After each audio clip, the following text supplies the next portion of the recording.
At the grocery store checkout line, an elderly woman leaned in close, her breath visible in the freezing air, and whispered a warning that made my blood run cold. "When your son leaves, do not touch the snow in your yard, just let it sit." I laughed it off, initially thinking it was just neighborhood superstition, but the next morning when I stepped onto my porch and looked down at the pristine white blanket covering my property, what I saw nearly made me collapse. My name is Samuel Carter. I am 68 years old, and for 40 years I built bridges. Actual bridges of steel and concrete that thousands of people drive over every single day. I know how to calculate load-bearing limits. I know how to spot a hairline fracture before it becomes a catastrophe. But I failed to see the cracks in my own foundation until it was almost too late. To the world, and specifically to my son Trey and his wife Victoria, I am just a retired black man living a slow, simple life in a house that is too big for him. They see my calloused hands and my old truck, and they assume I am scraping by on a pension. They do not know about the patents I hold for suspension cables. They do not know about the royalties that quietly deposit into accounts they have never seen. I never told them because I wanted Trey to build his own character, not stand on a pile of my money. That Tuesday started with a simple errand that turned into a revelation. I was standing in line at the local market, a few items in my basket. Ahead of me was Ms. Hattie, the neighborhood historian. She is a woman who sees everything from her front porch and forgets nothing. She was fumbling with her purse, her hands trembling slightly as she tried to count out coins. The cashier, a young girl with chewing gum popping in her mouth, rolled her eyes. The man behind me in a suit that cost more than my truck tapped his foot impatiently. "Move it along," he grumbled, checking his watch. "It is just $12, lady, come on." I saw Ms. Hattie shrink. Dignity is a fragile thing when you are old and short on cash. I stepped forward and placed my card on the reader. "Put her groceries on my tab," I said firmly, staring the man in the suit down until he looked away. Ms. Hattie looked up at me, her eyes sharp and clear. "Thank you, Samuel," she said. She waited until I had bagged my items and followed me toward the exit. She gripped my arm with a strength that surprised me. Samuel listened to me closely. "I know Trey is home. I know that girl Victoria is with him. When they leave, do not touch the snow in your backyard." I frowned, confused. "Ms. Hattie, what are you talking about?" "Just listen," she hissed. "Do not shovel it. Do not walk on it. Just watch it." Then she turned and shuffled away into the gray afternoon, leaving me standing there with a bag of oranges and a sense of dread settling in my stomach. I drove home, the heater in my 10-year-old truck rattling against the bitter cold. I tried to dismiss her words, but my engineer brain would not let it go. Variables do not exist in a vacuum. Miss Hattie saw something. When I pulled into my driveway, the dread turned into irritation. The garage door was blocked by Trey's leased sports car parked diagonally across 2 spaces. It was a statement. I had to park on the street and walk up the icy path. As I opened the front door, a wall of heat hit me. It was like walking into a sauna. I keep the thermostat at 68 degrees to be efficient. It was easily 80 in there. I walked into the living room and froze. Trey and Victoria were lounging on the sofa, their feet propped up on the mahogany coffee table. That table was the first piece of furniture my late wife and I bought together. It was an antique when we bought it 40 years ago. Victoria was wearing muddy boots, and they were resting directly on the polished wood. "Hey, Dad," Trey said without looking up from his phone. "It is freezing in this old box, so we cranked the heat. You really need to upgrade your HVAC system. This place is archaic." Victoria chimed in, her voice dripping with that fake sweetness she uses when she wants something. "Oh, Samuel, you are home. We were just saying how depressing this lighting is. You really should let us modernize this place. It feels like a museum." I walked over and gently pushed Victoria's feet off the table. She huffed, rolling her eyes at Trey. "Please respect the furniture," I said, keeping my voice even. "And please turn the heat down. Energy costs money." Victoria laughed, a short, sharp sound. "Money is for spending, Samuel. You cannot take it with you. Besides, it is not healthy for someone of your age to be cold. Circulation issues, you know." I looked at her. She was 28 years old with a smile that never reached her eyes. She treated me like a child or a pet that she had inherited and did not want. I went to the kitchen to start dinner. They did not offer to help. They never did. I could hear them whispering in the living room, the word investment floating in the air. I knew what was coming. I gripped the knife handle tighter, chopping vegetables with precise, angry strokes. Dinner was a battlefield disguised as a meal. Trey ate quickly, barely tasting the stew I had spent hours preparing. He wiped his mouth with the back of his hand and leaned forward.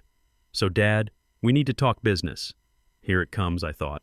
I have a golden opportunity, Trey said, his eyes lighting up with the mania of a gambler. A tech startup in New York. They need seed money. $50,000. If I get in now, I will be a CEO in 6 months. I just need a loan. I put my spoon down. Trey, you asked for $10,000 last year for the crypto venture. It vanished. You asked for $5,000 for the car detailing business. It never started. I am not a bank. Trey's face darkened. This is different, Dad. This is legitimate. I just need you to leverage the house. This place is paid off right. It is just sitting here collecting dust. Victoria placed her hand on Trey's arm but looked at me. Samuel, listen to reason. Trey has so much potential, but the system is rigged against him. We need capital. You have this big asset just sitting here. Why hoard it? It is selfish, really. I looked at her. Selfish. I worked double shifts pouring concrete in freezing rain so Trey could have braces. I saved every penny so he could go to college, which he dropped out of. I am not mortgaging my home, I said quietly. The answer is no. Victoria sighed loudly, leaning back in her chair. See, Trey? I told you. The older generation just does not understand modern economics. They are too scared, too attached to physical things. It is a cultural thing, I guess, holding on to the little bit of dirt you managed to get. The microaggression hung in the air, heavy and toxic. She was not just calling me old. She was dismissing my entire life's work as a fearful grasp for security. She was implying that my caution was a result of my background while her recklessness was sophistication. Trey slammed his fist on the table, making the silverware jump. You are unbelievable, Dad. You would rather see me fail than help me. You want me to stay beneath you so you can feel superior. I stood up. I want you to work, Trey. I want you to build something real, not gamble with my roof. Trey stood up too, knocking his chair over. Fine. Keep your dusty house. Keep your small life. I am going to New York anyway. I will find investors who actually have vision. We are leaving tonight. Tonight, Victoria asked, her mask slipping. But it is snowing hard. I do not care, Trey shouted. I am not staying under this roof another minute. Pack the bags. I watched them scramble. They threw their clothes into suitcases with violent, unnecessary movements. They were performing anger, but I sensed something else underneath. Desperation. Panic. You do not demand $50,000 for a startup at dinner and then flee at midnight unless you are running from something or running towards something dangerous. At 4 a.m, I heard the front door slam. The house shook. I heard the engine of Trey's sports car revving aggressively, then fading into the distance. Silence returned to the house. I stood by the window watching the snow fall. It was coming down thick and heavy, erasing the world outside. I thought about Ms. Hattie's warning. Do not touch the snow. I did not sleep. I sat in my armchair waiting for the sun. The silence of the house usually brought me peace, but tonight it felt heavy like the air before a thunderstorm. My son was gone. He had left in a rage. But something about the exit felt staged, the volume of it, the drama. It felt like a magician waving a red flag to distract you from what his other hand was doing. At 7 a.m, the sun broke through the gray clouds. The storm had passed, leaving a world of blinding white. I put on my coat and boots. I opened the front door and stepped onto the porch. The cold air bit my face. I looked at the driveway. The snow was pristine, perfect, unbroken. I stopped. I blinked and looked again. There were no tire tracks. Trey said they were driving to the airport. I heard the engine revving. I heard the car pull away. But the snow told a different story. If they had driven out of the driveway at 4 a.m, there would be ruts. Even with the fresh snowfall, there would be depressions, line signs of a 2-ton machine moving over the earth. There was nothing. The driveway was a smooth white sheet. My heart began to hammer against my ribs. I looked toward the garage. The garage door was closed. I walked down the steps, carefully avoiding disturbing the snow in the yard, just as Ms. Hattie said. I walked to the side of the house, peering toward the street. No tracks on the road either. I turned back to the house. If they did not leave, where were they? Then I saw it. It was subtle, a slight disturbance in the snow pattern near the side of the house. Not footprints, but drag marks that had been partially covered by the last hour of snowfall. They led around the corner toward the backyard. I followed them, stepping in my own footprints to minimize the trail. The marks led to the old storm cellar doors. These were heavy steel doors, flush with the ground that led to a basement space I had sealed off 10 years ago after a flooding issue. I used it for storage of old files and blueprints, nothing else. I had put a heavy padlock on it.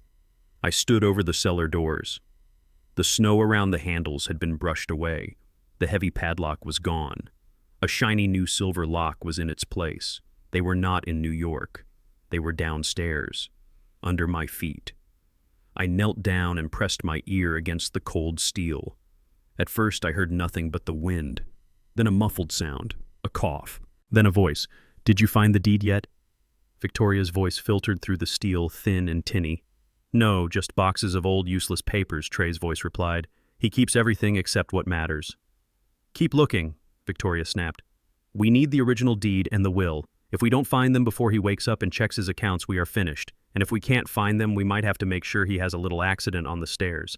The ice is slippery this time of year." I pulled back my breath, catching in my throat. I sat back on my heels in the snow, my hands shaking not from the cold, but from a rage so pure it felt like fire.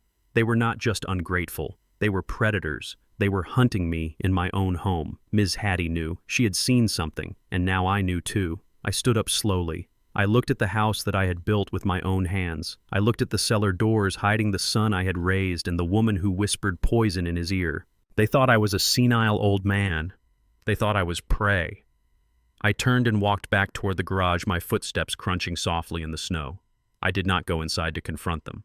Not yet. A structural engineer does not attack a problem until he understands the load distribution. You do not bring down a building by kicking the wall. You find the stress points. You weaken the foundation, and then you let gravity do the work. I reached for my phone but hesitated. Calling the police now would be a he said, she said situation. They would claim they were just staying there because of the storm. They would hide their intent. No. I needed more. I needed undeniable proof. I walked into my workshop in the garage. I unlocked a metal cabinet in the back. Inside were tools from my days on site. Laser levels, thermal sensors, and a box of micro cameras I used to inspect the interiors of support pylons. I took the box down. "If you want to play games in the dark," I whispered to the cold air, "let us turn on the lights. Before I continue this story, let me know where you are watching from in the comments below. Hit like and subscribe if you have ever had to stand up to family who underestimated your worth." I returned to the kitchen quietly. I made a pot of coffee. The aroma filled the house, masking the scent of my fear. I sat at the table and waited. I knew they would have to come out eventually. They needed food. They needed heat. And when they emerged, they would find the old man exactly where they expected him to be, reading his newspaper, drinking his coffee, waiting. But the man sitting at the table was not the father who wrote checks to cover mistakes. That man died the moment he heard his son plotting his death through a steel door. The man sitting at the table was Samuel Carter, and Samuel Carter knows how to bring things down. The morning sun glinted off the snow with a blinding intensity that forced me to squint as I stepped onto the porch. The air was crisp and motionless, a perfect winter stillness that usually brought me peace, but today it brought only a cold knot of dread in my stomach. I stood there gripping the railing, my breath pluming in front of me, and looked down at the driveway. It was a pristine white canvas, untouched and unbroken. The logic of the physical world is something I have relied on for 68 years. Physics does not lie. Geometry does not deceive. If a 3-ton vehicle backs out of a driveway, it leaves evidence. It leaves ruts. It crushes the snow into ice. It leaves a story of departure. I stared at the smooth surface of the snow, and the realization hit me with the force of a structural failure. There were no tire tracks, not a single one. Trey had told me they were driving to the airport. I had heard the engine revving. I had heard the door slam. But the car had never left the property. It was a magic trick performed for an audience of one, and I had been the fool applauding in the dark. Fear is a cold thing, but anger is hot, and I felt the heat rising in my chest, displacing the chill of the morning. Ms. Hattie was right. She had seen something in their eyes that I was too blinded by fatherly hope to see. I slowly walked down the porch steps, placing my feet carefully in the existing footprints I had made the night before, ensuring I did not disturb the scene. I needed this pristine snow. It was my evidence. I reached the bottom of the steps and looked toward the garage. It was locked tight. I turned my gaze to the side of the house. There, leading away from the driveway and circling toward the backyard, was a set of tracks. They were not footprints exactly. They were drag marks interspersed with the scuff of boots as if heavy luggage was being hauled, not to a car, but around the perimeter of the foundation. I followed them. My heart hammered against my ribs like a trapped bird. The tracks led past the dormant rose bushes, past the tool shed, and stopped abruptly at the storm cellar doors. These were heavy steel doors set at an angle against the foundation intended to provide shelter during tornado season or access to the plumbing main line. I had sealed them years ago after a bad flood, preferring to keep the basement dry and forgotten. I used it only to store boxes of old tax returns and the original blueprints of the bridges I had built. I stood over the doors. The snow had been swept away from the handles. The rusted padlock I had placed there 5 years ago was gone. In its place was a shiny silver lock gleaming with malice in the morning light. They were not in New York. They were not at an airport. They were beneath my feet, burrowed into the foundation of my house like termites. I knelt in the snow. I am a retired engineer, and I know that every mechanism has a weakness. A lock is just a puzzle designed to keep honest people out. I did not have the key, but I knew the structure of these doors because I had installed them myself in 1995. The hinge pins were exposed on the outside, a design flaw I had meant to correct but never got around to. I moved silently back to the tool shed. I retrieved a hammer and a flathead screwdriver. I returned to the cellar doors, moving with the stealth of a man hunting in his own territory. I wedged the screwdriver under the cap of the first hinge pin and tapped it gently. It resisted. Rust and time had welded it in place. I applied more pressure using the leverage principles that had built suspension bridges across rivers. The pin groaned a sound that seemed deafening in the silence, but it gave way. I pulled it out. I repeated the process with the second hinge. Now the door was held in place only by its own weight and the lock on the other side.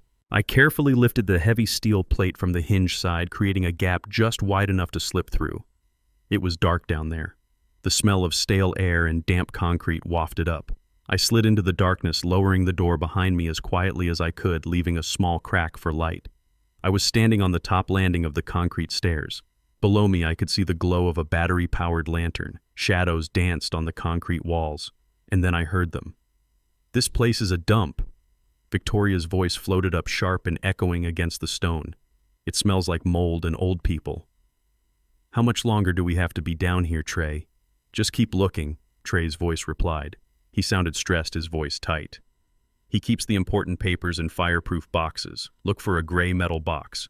The deed to the house and the updated will have to be in there." I gripped the cold railing, my knuckles turning white.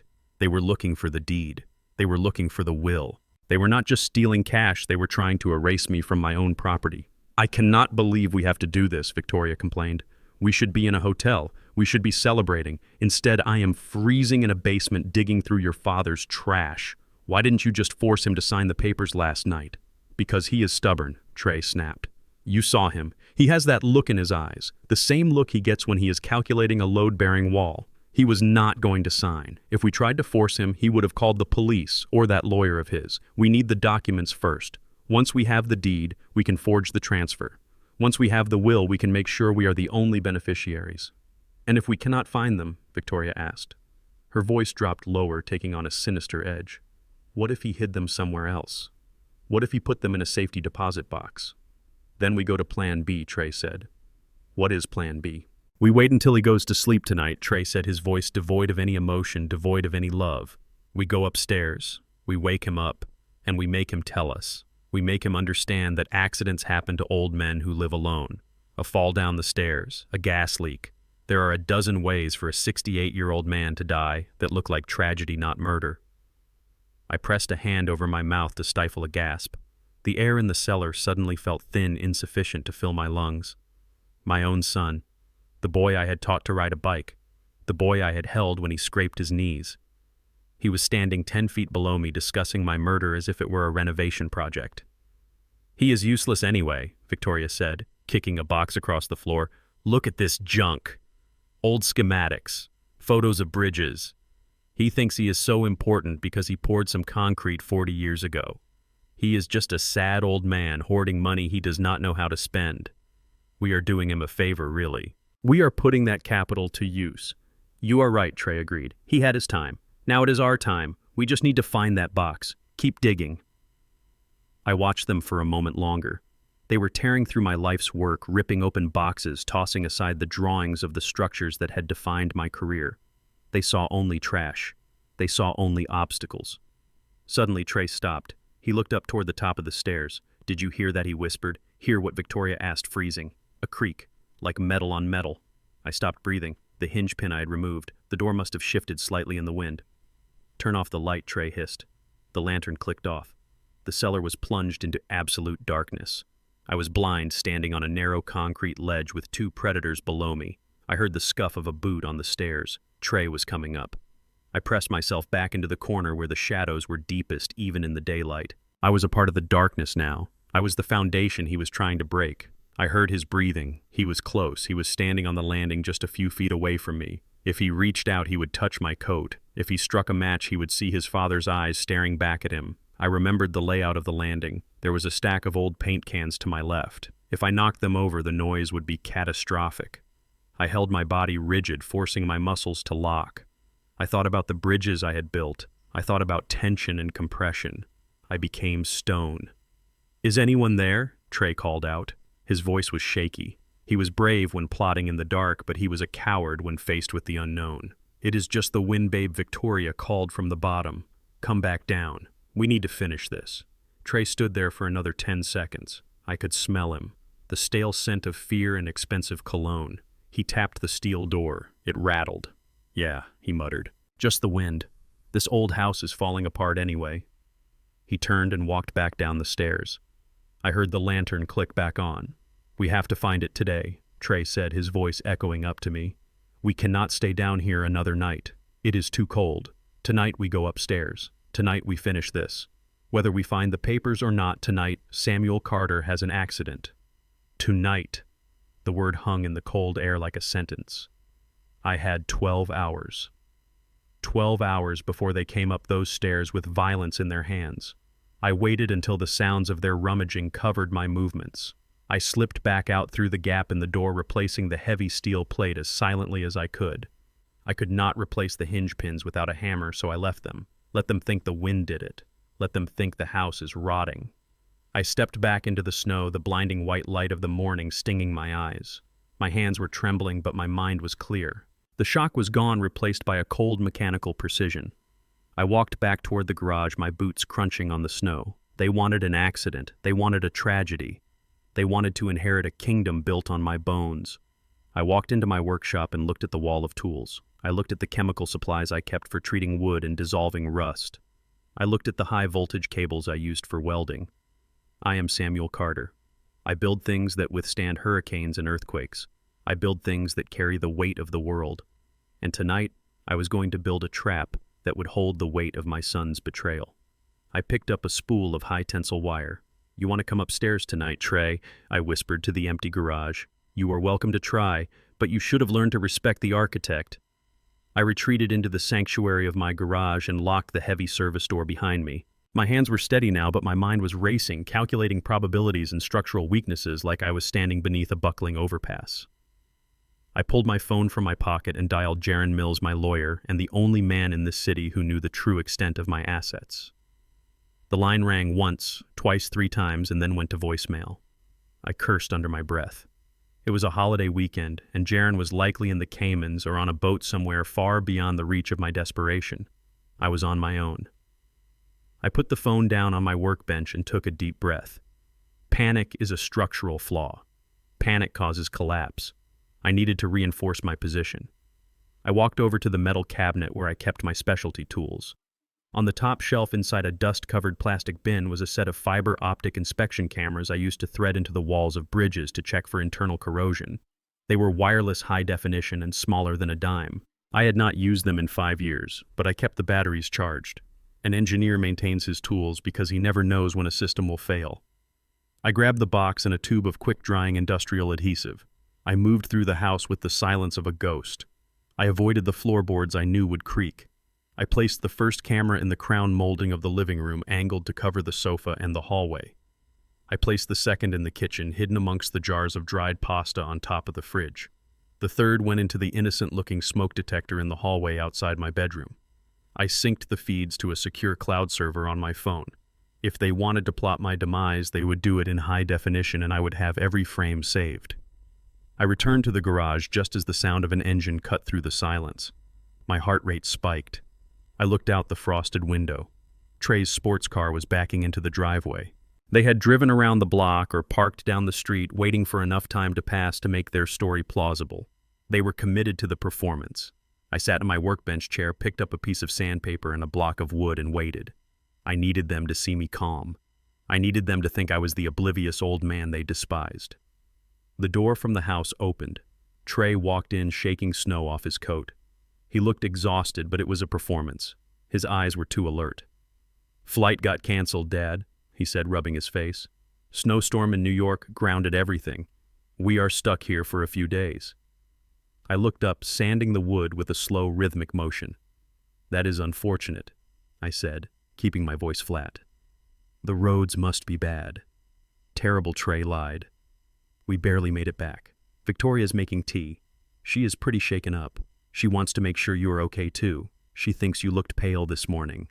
I stood up and brushed the sawdust from my pants. "I am fine, Trey. Just old bones reacting to the weather." I followed him into the kitchen. Victoria was standing by the stove, the kettle whistling. She turned when I entered, and her face arranged itself into a mask of exaggerated concern. "Oh, Samuel, I am so sorry we worried you," she said, pouring steaming water into 3 mugs. "I hate this weather. It makes me so anxious. Here I made you some of my special herbal blend. It helps with circulation, and it will help you sleep. You need your rest." She handed me the mug. The steam rose, carrying the scent of peppermint and something else. Something bitter and medicinal that the mint was trying to hide. Valerian root, maybe, or crushed sleeping pills, or something worse. I took the mug. My fingers brushed hers and her skin was cold. "Thank you, Victoria," I said. "You are very thoughtful." "Drink up while it is hot," she urged, her eyes locked on the cup. I brought the mug to my lips. I pretended to blow on it. I saw her shoulders tense in anticipation. She wanted me sedated. She wanted me heavy and deep in sleep so they could finish what they started in the basement without me hearing. "It is a bit too hot," I said, lowering the mug. "I will take it to my room and sip it while I read." Disappointment flickered across her face, but she hid it quickly. "Of course. Just do not let it get cold. It works best when it is warm." I walked down the hall to my bedroom. I could feel their eyes on my back. As soon as I closed my door, I walked to the large potted fern in the corner. I poured the entire contents of the mug into the soil. The liquid was thick and dark. I watched it soak into the dirt, wondering if it would kill the plant by morning. If it could kill a fern, what would it have done to a man of 68? I placed the empty mug on my nightstand. I sat on the edge of the bed and checked the camera feeds on my phone. In the kitchen, Trey and Victoria were arguing in hushed tones. Victoria was gesturing wildly. Trey looked defeated. They were desperate.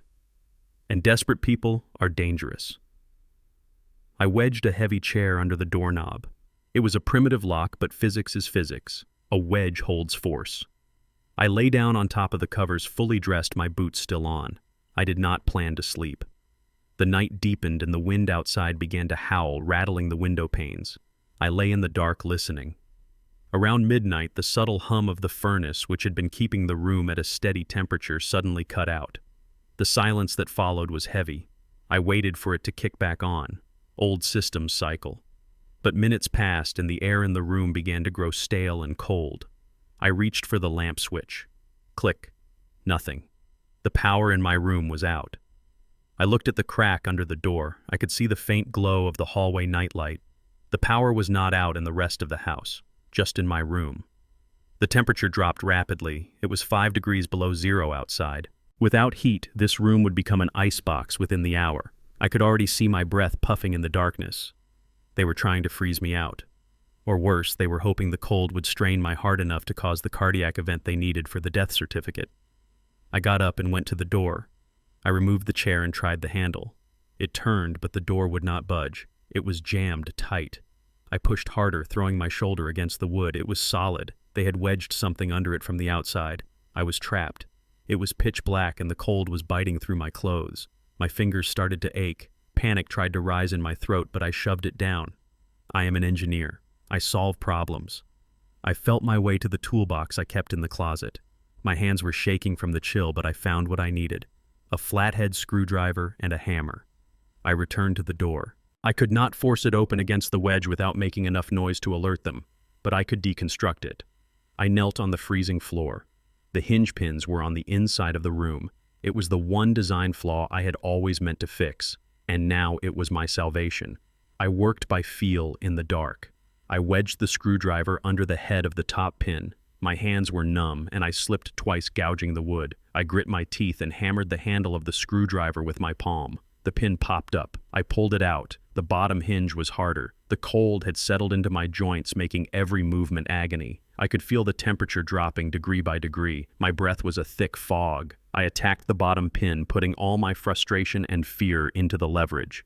It gave way with a metallic clatter that sounded like a gunshot in the silent room. I caught the pin before it hit the floor. I gripped the edge of the heavy oak door and pulled it toward me, ensuring the latch side cleared the frame. The door came free of the jamb. I set it aside gently. I stepped into the hallway. The warmth of the rest of the house hit me. It was intoxicating. I looked at the bottom of the door frame. A rubber doorstop had been hammered underneath it from the outside, jammed so tight it had bitten into the wood. They had locked me in to freeze. I moved silently down the hall, avoiding the camera I had placed earlier. I needed to know how they had cut the heat. I went to the utility closet at the end of the hall. The door was ajar. I shined the small flashlight from my keychain inside. The breaker box was open. The specific breaker for the master bedroom had been flipped, but it was not just flipped. The wire leading from the breaker to the bedroom circuit had been pulled out and severed with wire cutters. The copper ends were jagged and bright. This was not a prank. This was not coercion. This was attempted murder. They did not just want my money. They wanted me dead, and they wanted it to look like a confused old man froze to death in his sleep because of a faulty heater.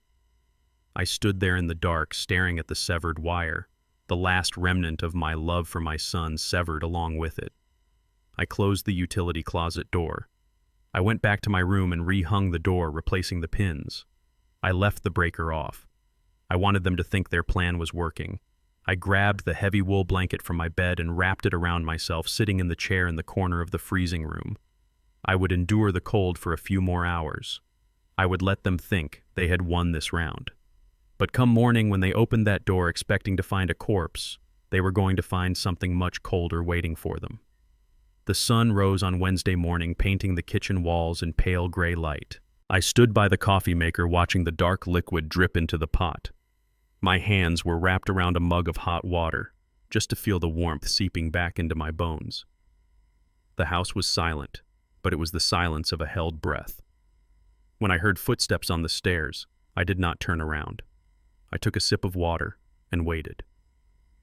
Victoria entered the kitchen first. She stopped dead in the doorway. Her eyes went wide, fixing on my back. She had expected to find a frozen body in the master bedroom, or at the very least a shivering, confused old man bordering on hypothermia. Instead, she found me standing upright, making Folgers. "Good morning, Victoria," I said, keeping my voice level. "The heater seems to have malfunctioned last night. You might want to call a repairman before the pipes burst." She recovered quickly, her face smoothed over into that mask of concern that I was beginning to loathe more than her open malice. "Oh, Samuel, thank God you are okay. We were so worried. The house felt so cold we did not know if the furnace had quit." Trey shuffled in behind her, avoiding my gaze. He went straight to the fridge. I watched him. He looked like a man who had bet the house on a losing horse. I reached for my keys, which always hung on the hook by the back door. They were gone. I frowned. I am a creature of habit. An engineer does not misplace tools, and keys are a tool. I patted my pockets. Empty. "Looking for something?" Dad Trey asked, his voice tight. "My keys," I said. "I hung them right here last night." "Are you sure?" Victoria asked, tilting her head. "You have been so forgetful lately, Samuel. Maybe you left them in your coat. Or the truck." I checked my coat. Nothing. I checked the counters. Nothing. I felt a prickle of irritation. I knew where I had put them. I opened the refrigerator to get the milk for my coffee. There, sitting on the middle shelf next to a tub of yogurt, were my keys. They were cold to the touch, covered in a fine layer of condensation. I stared at them. I pulled them out and held them up. "Why are my keys in the refrigerator?" I asked. Victoria gasped, a theatrical sound. "Oh, Samuel, did you put them there when you got the water last night? That is not like you. That is a sign of confusion." I did not put them there, I said, my voice hardening. I hung them on the hook. Dad, Trey said, shaking his head. We didn't put them there. Why would we? You must have done it and forgotten. It happens. You are under a lot of stress. I gripped the cold metal of the keys. Gaslighting. It is a psychological term, but structurally it is destabilization. You chip away at a person's reality until the foundation crumbles. They were not trying to kill me today. They were trying to break me. I turned to grab my wallet, which I always left on the small entry table. It was gone. My heart rate spiked. My ID, my cards, the photo of my wife. Where is my wallet? I demanded. Samuel, please calm down, Victoria said, backing away as if I were a threat. You are shouting. I am not shouting, I said, stepping forward. Where is it? Let's look for it, Trey said, stepping between us. Just relax, Dad. We searched the living room. We searched the kitchen. Finally, Victoria opened the trash compactor. Is this it? She asked, pulling my leather wallet out of a pile of coffee grounds and eggshells. She held it up with 2 fingers, a look of pity plastered on her face. Samuel, why would you throw your wallet away? I snatched it from her, wiping the grime off with my sleeve. I did not throw it away. You put it there. Dad, stop it, Trey snapped. You are acting crazy. We are trying to help you, and you are accusing us. This is exactly what we were afraid of. You are losing it. I looked at them. The coordinated movements, the rehearsed lines. I realized with a sinking feeling that the physical trap in the basement was nothing compared to the psychological cage they were building around me right now. They wanted me to doubt my own mind, but I know my mind. My mind built bridges that span rivers. My mind is steel, and steel does not bend just because you tell it to. I spent the next hour in a state of manufactured chaos. Every time I turned around, something else was missing or moved. The remote control was in the bathroom sink. My glasses, which I had set on the table, were found under the sofa cushions. It was relentless, a barrage of small, impossible errors designed to make me question my grip on reality. I was on my knees looking under the recliner for my glasses when I sensed movement. I looked up. Victoria was standing in the doorway of the living room holding her phone up. The red recording light was blinking. Dad, please come out from under the chair, she said, her voice raised slightly as if speaking to a child or a camera audience. We can buy you new glasses. You do not have to tear the house apart. You are scaring us. I froze. She was filming. She was narrating a scene that did not exist. To the camera, I looked like a frantic, disheveled old man crawling on the floor, muttering to himself. To a judge or a doctor watching this clip out of context, I would look exactly like a dementia patient in the middle of an episode. I stood up slowly, dusting off my knees. Stop filming, Victoria, I said. I am just documenting this for the doctor, she said, keeping the camera steady on my face. We need to show him your episode, Samuel. It is for your own good. We want to get you the right medication. There is no episode, I said, stepping toward her. Put the phone down. He is getting aggressive, Trey shouted from the kitchen, his voice carrying perfectly to the microphone on her phone. Watch out, Victoria, do not let him hurt you. I stopped. I saw the trap snapping shut. If I grabbed the phone, it was assault. If I yelled, it was aggression. If I did nothing, it was admission of guilt. They were scripting a tragedy and casting me as the villain. I took a deep breath, forcing my heart rate down. I smoothed my shirt. I looked directly into the camera lens. I am Samuel Carter, I said clearly, my voice steady and low. I am currently being harassed in my own home. My property is being hidden to provoke a reaction. I am sound of mind and body. Victoria frowned slightly, her finger hovering over the stop button. This was not the footage she wanted. She wanted chaos. I gave her stone. I turned my back on her and walked to the closet. I put on my coat and hat. Where are you going? Trey asked, stepping into the hallway, blocking my path. You are not safe to go out. You are confused, Dad. Get out of my way, Trey, I said. You cannot leave. Victoria added, lowering the phone. What if you get lost again? What if you wander into traffic? I am going for a walk, I said, and if you try to physically stop me, I will walk straight to the police station and file a report for unlawful imprisonment. Do you want that? Trey hesitated. He looked at Victoria. She gave a small, almost imperceptible shake of her head. They needed me to look crazy, not abused. Not yet. Fine, Trey said, stepping aside. But take your phone. We are tracking you. For your safety. I walked out the door. The cold air hit me like a blessing. I walked down the driveway past the spot where the snow had hidden their secrets yesterday. I did not look back. I knew they were watching from the window, probably filming my departure, hoping I would slip on the ice or talk to a tree.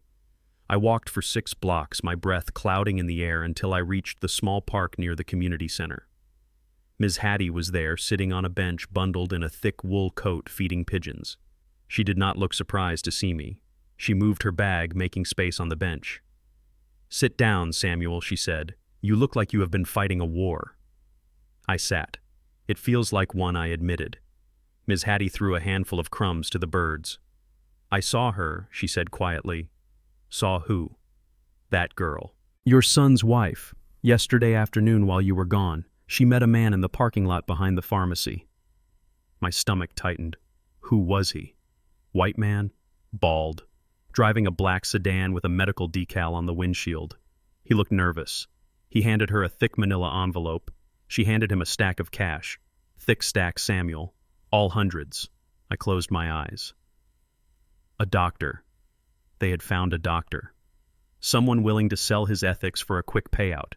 That was the missing piece. They needed a medical professional to sign off on my incompetence without actually examining me. They had bought my diagnosis in a parking lot. "Thank you, Hattie," I said. "You have no idea how much that helps." She patted my gloved hand. "You watch your back, Samuel. Those two have dead eyes. They are not done."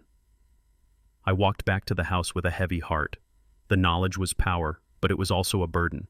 They were accelerating. They were not waiting for me to fail naturally. They were manufacturing my end. When I turned onto my street, I saw a strange car in my driveway. A white sedan with a municipal seal on the door. My heart hammered. Had they called the police? Had they claimed I was missing? I walked up the driveway. A man in a cheap suit was standing on the porch talking to Trey. Trey looked solemn, shaking his head, acting the part of the concerned son. Victoria was dabbing her eyes with a tissue. When they saw me, Trey pointed. "There he is. Thank God." The man in the suit turned. He had a clipboard in his hand. He walked down the steps to meet me. "Are you Samuel Carter?" he asked. "I am," I replied, bracing myself. He thrust the clipboard toward me. "I have a court order here, sir. Emergency temporary conservatorship granted ex parte due to immediate medical risk." I stared at the papers. The words swam before my eyes. Emergency conservatorship, immediate risk, incapacitated. "What is this?" I asked, my voice barely a whisper. "Your son has petitioned the court," the man said, his voice bored and bureaucratic. "Based on the affidavit from Dr. Sterling and the video evidence of your episodes, the judge has granted temporary control of your estate and person to your son. You are to remain in the home under his supervision until the permanent hearing next week. You are not to access your bank accounts or drive a vehicle." I looked at Trey. He was not looking at me. He was looking at the house as if he were already measuring it for curtains. Victoria was smiling behind her tissue, a smile of pure triumphant malice. "Dr. Sterling," I said. "But Dr. Sterling is my doctor. He told me I was fine." "The papers say otherwise, sir," the man said. "It says Dr. Sterling has treated you for advanced dementia for 6 months. They had forged it. Or they had paid someone to impersonate him. It did not matter. The gavel had banged. I was a prisoner in my own life." "Please sign here to acknowledge receipt," the man said. I took the pen. My hand did not shake. I signed my name. Samuel Carter. It looked like the signature of a man signing his own death warrant. But as I handed the clipboard back, I looked at the man in the suit. "This is a mistake," I said, "and I will prove it." The man shrugged. "Tell it to the judge next week. Right now, you belong to them." I watched him drive away. Trey walked down the steps and stood in front of me. He took the keys from my hand, the keys I had found in the freezer. "Go inside, Dad," he said. His voice was no longer pretending. It was the voice of the warden. "And do not try to run again. We have the law on our side now." I walked into the house. The door closed behind me with the heavy finality of a cell door slamming shut. But as I walked past them, I touched the pocket of my coat where my phone sat, recording every word. They had the law, but I had the truth. And 7 days is a long time for an engineer to find a crack in the wall. The leather chair in Jaron Mill's office usually offered comfort, but today it felt like the electric chair. Jaron sat behind his mahogany desk, his face pale and drawn. He was a good man, a meticulous lawyer who had handled my patents for 30 years, but he was not a street fighter. He looked at the paperwork in front of him and then at me, and for the first time in our relationship, he refused to meet my eyes. "It is worse than we thought, Samuel," he said, his voice heavy with defeat. "The emergency order was filed by a lawyer named Sterling." I felt a cold knot tighten in my stomach. Sterling. I knew the name. He was not a lawyer, he was a demolition expert in a suit. He specialized in hostile takeovers and stripping assets from the vulnerable. He was the kind of man who would foreclose on an orphanage if the paperwork was a day late. If Trey had hired Sterling, it meant he was not working alone. Someone was bankrolling this coup because Trey could not afford Sterling's handshake, let alone his hourly rate. "They have frozen everything," Jaron continued. "Your checking account, your savings, the investment portfolio. Even the royalty payments from the suspension cable patent have been diverted into an escrow account controlled by the court. You cannot buy a pack of gum, Samuel. You are financially dead." I reached into my pocket and pulled out my wallet. The wallet Victoria had thrown in the trash. I pulled out my black card and slid it across the desk. "Run it," I said.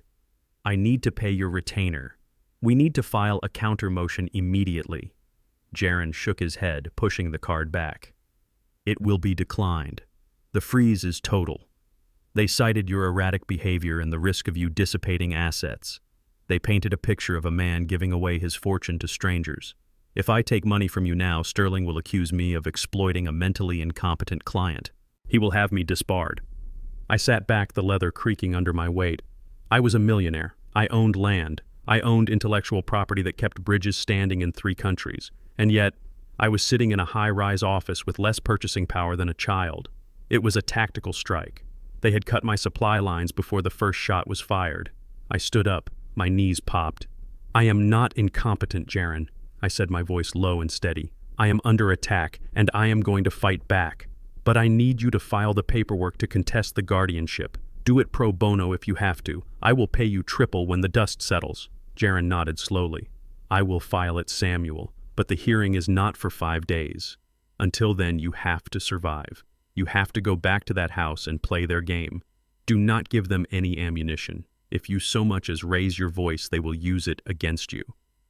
I walked out of the office and into the cold city air. I had no money for a cab. I had to walk the 4 miles back to my house. Every step on the concrete was a reminder of my situation. I was walking on roads I had helped design in a city I had helped build, and I was a ghost in my own life. By the time I reached my neighborhood, the sun was setting, casting long purple shadows across the snow. I looked at the large oak tree in my backyard. Its branches were bare, scratching at the darkening sky like skeletal fingers. Most people saw a tree. I saw a vault. I walked into the house. Trey was sitting in the living room watching television. He looked at me, his eyes narrowing. "Where were you?" he asked. "I was about to call the police." "I went for a walk," I said, hanging my coat. "I needed air. You are not supposed to leave the property." Trey said, standing up. "You are a flight risk, Dad." I ignored him and went into the kitchen. I drank a glass of tap water because I did not trust the milk or the juice. I went to my room and closed the door. I waited. I needed capital. You cannot fight a war without war chests. And I had learned a long time ago that banks were just buildings made of glass and promises. Glass breaks. Promises are broken. I sat in the dark and let my mind travel back to 1978. I was a young man then, fresh out of engineering school, with a head full of numbers and pockets full of lint. I had gone to a bank downtown to cash my first big paycheck from the city. The teller had looked at the check, then at me, then at the check again. She called the manager. They made me wait in the lobby for an hour while they verified that a black man could actually earn that much money legally. I sat there burning with shame and anger, watching white men in cheaper suits breeze through the line. That day, I made a vow. I would never let a system control my survival. I started buying gold, not stocks, not bonds, physical gold, coins, small bars, things that held weight, things that did not require a man in a tie to give me permission to access. Over 40 years, I had accumulated a significant amount, and I had buried it. I looked out my bedroom window at the oak tree. The roots of that tree wrapped around a heavy ceramic jar sealed with wax and buried 3 feet deep. It was my black fund, my emergency exit, My freedom. The house grew quiet around midnight. I heard Trey and Victoria go into the guest room down the hall. I heard the murmur of their voices, then silence. I waited another hour just to be sure. I dressed in my darkest clothes. I put on my heavy work gloves. I did not take a flashlight. I knew my yard by heart. I slipped out through the sliding glass door in the dining room, which I had oiled earlier in the day so it would not squeak. The cold hit me instantly, a physical blow. The snow was crusted over with ice. I moved slowly, stepping carefully to minimize the crunch of my boots. I reached the tool shed and retrieved a spade. I walked to the base of the oak tree. I counted 3 paces north from the main trunk, then 2 paces east. I knelt in the snow. I cleared the surface layer with my gloved hands. The ground was frozen hard as iron. I struck it with the spade. The sound was too loud, a dull thud that echoed in the silence. I winced and paused, waiting to see if a light would flick on in the house. Nothing. I continued to dig. It was brutal work. My shoulders screamed. My breath came in ragged gasps. I chipped away at the frozen earth inch by inch. I was not digging for treasure. I was digging for my life. After 20 minutes, my spade hit something solid, a dull clink. I fell to my knees and clawed the loose dirt away. I felt the smooth, curved surface of the ceramic jar. I brushed the dirt from the lid. It was still sealed tight. I gripped the handle of the jar and pulled. It was heavy. Suction and frozen earth held it fast. I grunted, leveraging my weight against it. It shifted. Then I felt it. The sensation of being watched. It is a primal instinct, something that predates engineering and logic. The hair on the back of my neck stood up. I froze. I did not turn my head. I lifted my eyes slowly, scanning the back of the house. The windows were dark, lifeless rectangles, except for one. On the second floor in the guest bedroom, the curtain had moved. Just a fraction. A sliver of pale light from the street lamp caught the reflection of an eye. Victoria. She was standing there in the dark, watching me. She must have heard the digging. Or maybe she was just sleepless, plotting my demise. She saw me kneeling in the snow. She saw me pulling a heavy jar from the earth. She did not know what was in the jar. She could not know. But she knew it was valuable. She knew I had come out in the freezing cold to retrieve it. To her greedy mind, it could only be one thing: money, gold, secrets. I saw the curtain drop back into place. The eye vanished. My heart hammered against my ribs. The plan was compromised. I could not bring the jar inside now. If I walked into the house with it, they would be waiting. They would take it. They would claim I was digging up dangerous chemicals or hoarding stolen goods. They would use it as the final nail in the coffin of my competency. I had to move fast. I heard the back door of the house open. A soft click. "Trey, go get it!" Victoria's voice hissed from the doorway. A whisper carried on the wind. He dug something up. "It is heavy. Go get it before he hides it again." I looked at the jar. I looked at the open hole. I had seconds. I could not run with the jar. It was too heavy, and I was too old to outrun a man of 32. But I am an engineer. I understand substitution. I remembered the bag of industrial fertilizer I kept in the shed for the roses. Highly concentrated nitrates. It came in a plastic tub that was roughly the same size and weight as my ceramic jar. I dragged the ceramic jar out of the hole and rolled it into the deep shadow of the oak tree's trunk, covering it with loose snow. I ran to the shed.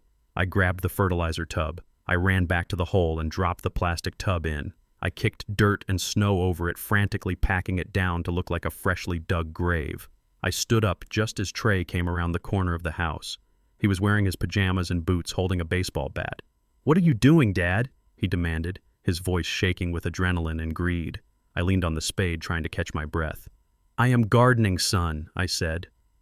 In the middle of the night in winter, Trey stepped closer, raising the bat slightly.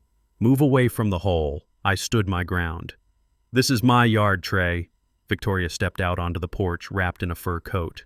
"Don't argue with him, Trey. Just see what he buried. It is probably the money he stole from us." Trey shoved me. It was not a hard shove, but on the ice it was enough. I slipped and fell backward, landing hard on my hip. Pain shot up my spine. "Stay down!" Trey spat. He dropped to his knees and began to claw at the dirt I had just packed down. He was frantic like a dog digging for a bone. He pulled the plastic tub out. "I got it," he yelled. "I got it, Victoria." He stood up, clutching the tub of fertilizer to his chest like it was the Holy Grail. He looked at me with a sneer. "We are taking this for safekeeping, Dad. We will catalog it for the estate." He turned and marched back to the house, Victoria holding the door open for him. They slammed it shut, and I heard the lock click. I lay in the snow, the cold seeping into my injured hip. I looked at the shadow of the oak tree where my real future lay hidden under a dusting of white. They had taken the bait. They thought they had won. But when they opened that tub, they were going to find 50 pounds of shit. And I was going to find a way to make them eat it. The digital clock on my bedside table read 2 a.m, but sleep was a stranger to me. I sat in the darkness of the kitchen, nursing a cup of cold water, my eyes fixed on the monitors I had set up on the counter. The house was silent, but outside the wind was howling, battering the siding with gusts that rattled the frames. On the screen connected to the garage camera, I saw movement. 2 shadows detached themselves from the back door and crept into the yard. Trey and Victoria were dressed in heavy coats, their faces obscured by scarves, but their greed was unmistakable in their hurried movements. They carried shovels and a pickaxe, tools they had never touched for honest labor in their lives. I watched as they marched through the snow toward the old oak tree, the beam of their flashlights cutting through the swirling flakes. They stopped at the spot where I had staged my digging earlier. They looked at each other, and then they began to dig. I stood up, my joints popping in the cold air. I walked to the back door, my hand hovering over the switch for the exterior floodlights. I had installed these lights myself, wiring them into a separate circuit that bypassed the main breaker. They were industrial-grade halogens capable of turning night into noon in a fraction of a second. I watched them on the screen for another moment. They were frantic, hacking at the frozen ground like grave robbers. They thought they were seconds away from their inheritance. They thought they were digging up my fortune. I opened the back door and stepped onto the porch. The wind hit me instantly, a wall of ice. They did not hear me over the storm. I waited until Trey's shovel hit the plastic lid of the tub I had buried. I waited until he fell to his knees, clawing at the dirt with his bare hands, screaming something lost to the wind. Now. I flipped the switch. The backyard exploded in blinding white light. 4,000 watts of halogen illumination flooded every corner of the yard, casting stark, terrifying shadows against the snow. Trey and Victoria froze, their hands raised to shield their eyes like criminals caught in a prison break. "Good evening," I shouted, my voice booming over the wind. "I hope you are finding everything you are looking for." Trey squinted up at me, his face a mask of shock that quickly twisted into rage. He stood up, the plastic tub clutched in his arms. It was heavy, filled with 50 pounds of concentrated nitrate fertilizer, but to him it must have felt like solid gold bars. "You old bastard," he screamed, trying to blink away the spots in his vision. "You were hiding it. You were hiding the money out here. Open it," I called out, leaning against the porch railing. "Go ahead, son, see what your father left for you." Victoria grabbed his arm, her eyes darting around nervously. "Trey, let's just go inside. We have it. Let's go." "No," Trey shouted, shaking her off. "I want to see it. I want to see his face when I take it." He set the tub down on the packed snow. His fingers fumbled with the sealed lid. I watched with a cold detachment. This was the moment. This was the fulcrum upon which their entire reality would pivot. He pried the lid up. It popped off with a crack. A pungent chemical smell wafted up, instantly sharp and stinging even in the cold air. Trey stared into the tub. He reached in, expecting the cool touch of gold coins or the crisp feel of cash. Instead, his hand came up coated in gray, granular pellets. "What is this?" he whispered, his voice carrying on the wind. He looked up at me, confusion warring with fury. "What is this, Dad?" "It is fertilizer, Trey," I said. "High-grade industrial fertilizer. About $40 worth." "Where is the gold?" he roared, kicking the tub over. The pellets spilled out onto the white snow like dirty hail. "Where is the money?" I laughed. It was a dry, harsh sound that scraped my throat. "You think I am stupid, Trey. You think I did not see the tracks in the snow 2 days ago. You think I did not know you were watching me. I moved the gold the moment I saw your car parked in the driveway. It is gone. It is somewhere you will never find it. Somewhere safe from parasites." Victoria let out a shriek of pure frustration. She looked at the spilled fertilizer and then at me, her face contorted into something ugly and primal. "He is lying, Trey. He has it on him. Or he hid it in the house. Make him tell you." Trey looked at me. The greed in his eyes had been replaced by a vacant, dangerous hunger. He was humiliated. He was broke. And he was holding a shovel in the middle of the night with nothing to show for his betrayal but a pile of chemicals. He charged. He ran toward the porch steps, his boots slipping on the ice, the shovel raised like a weapon. I braced myself. I am 68 years old, but I have a center of gravity that comes from years of walking steel beams. I did not back down. He reached the steps and threw the shovel aside, lunging for me with his bare hands. He grabbed the lapels of my coat and shoved me backward. I stumbled, my heel catching on the threshold. "Tell me where it is," he screamed, shaking me. "Tell me, or I swear to God I will tear this house apart brick by brick. You will never find it." I spat in his face. "You are not smart enough. You are not patient enough. You are nothing but a thief." That broke him. He shoved me again, harder this time, with all the force of his ruined life behind it. I flew backward. My feet went out from under me. I fell hard, my head cracking against the concrete edge of the porch step. A bright flash of light exploded behind my eyes, followed by a wave of nausea. The world spun violently. I felt the warm, wet slide of blood trickling down my neck into my collar. My vision blurred. I tried to sit up, but my limbs felt heavy, disconnected from my brain. Trey stood over me, panting, his breath coming in white clouds. He looked at his hands and then at me.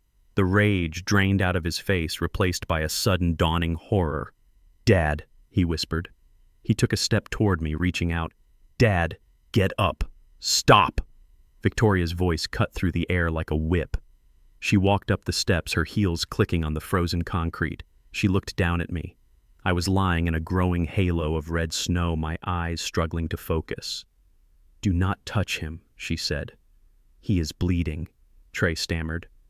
"I think I hurt him bad." "We have to call 911. "No," Victoria said, grabbing his arm. "Think Trey. If you call them now, you go to prison. You assaulted an elderly man under your care. You violated the court order. You lose everything, the house, the money, your freedom." Trey looked at her, his eyes wide and terrified. "But we cannot just leave him. He will die." "Look at him," Victoria said, her voice devoid of humanity. "He is confused. He wandered out in the middle of the night. He slipped on the ice. It is a tragedy. A terrible accident caused by his dementia." I tried to speak, to tell them I was recording, to tell them I was still Samuel Carter, but my tongue felt thick and useless. The blow to my head had scrambled my motor functions. I could only watch. "If we leave him here," Victoria continued, her voice dropping to a conspiratorial whisper, "he will freeze. By morning, he will be gone. And then the house is ours. The accounts unfreeze. We find the gold at our own pace. No more questions, no more lawyers, just us." Trey looked at me. I met his gaze. I willed him to see his father. I willed him to remember the man who had carried him on his shoulders. Trey looked at the blood. He looked at the house. He looked at the debt that was crushing him. He stepped back. "I am sorry, Dad," he whispered. He turned and walked into the house. Victoria followed him. She paused at the door, looking back at me one last time. She reached out and flipped the switch. The floodlights died. The backyard was plunged back into darkness. The door clicked shut. I heard the deadbolt slide home. I was alone. The wind howled, tearing at my clothes. The cold began to seep into the wound in my head, numbing the pain, replacing it with a heavy lethargy. I lay on the concrete, knowing that if I closed my eyes, I would never open them again. They had left me to become a statue of ice, a monument to their greed. But they had forgotten one thing. I am an engineer. I understand thermodynamics. I know that heat rises, and I know that energy can be stored. I forced my hand to move. My fingers brushed against the small remote control in my pocket, the one I used to operate the winch in the garage. But it was also programmed to a secondary receiver. I pressed the button. Inside the garage, a small red light on the dashboard of my old truck blinked to life. The remote starter engaged. The engine roared to life. I could not walk. I could not stand.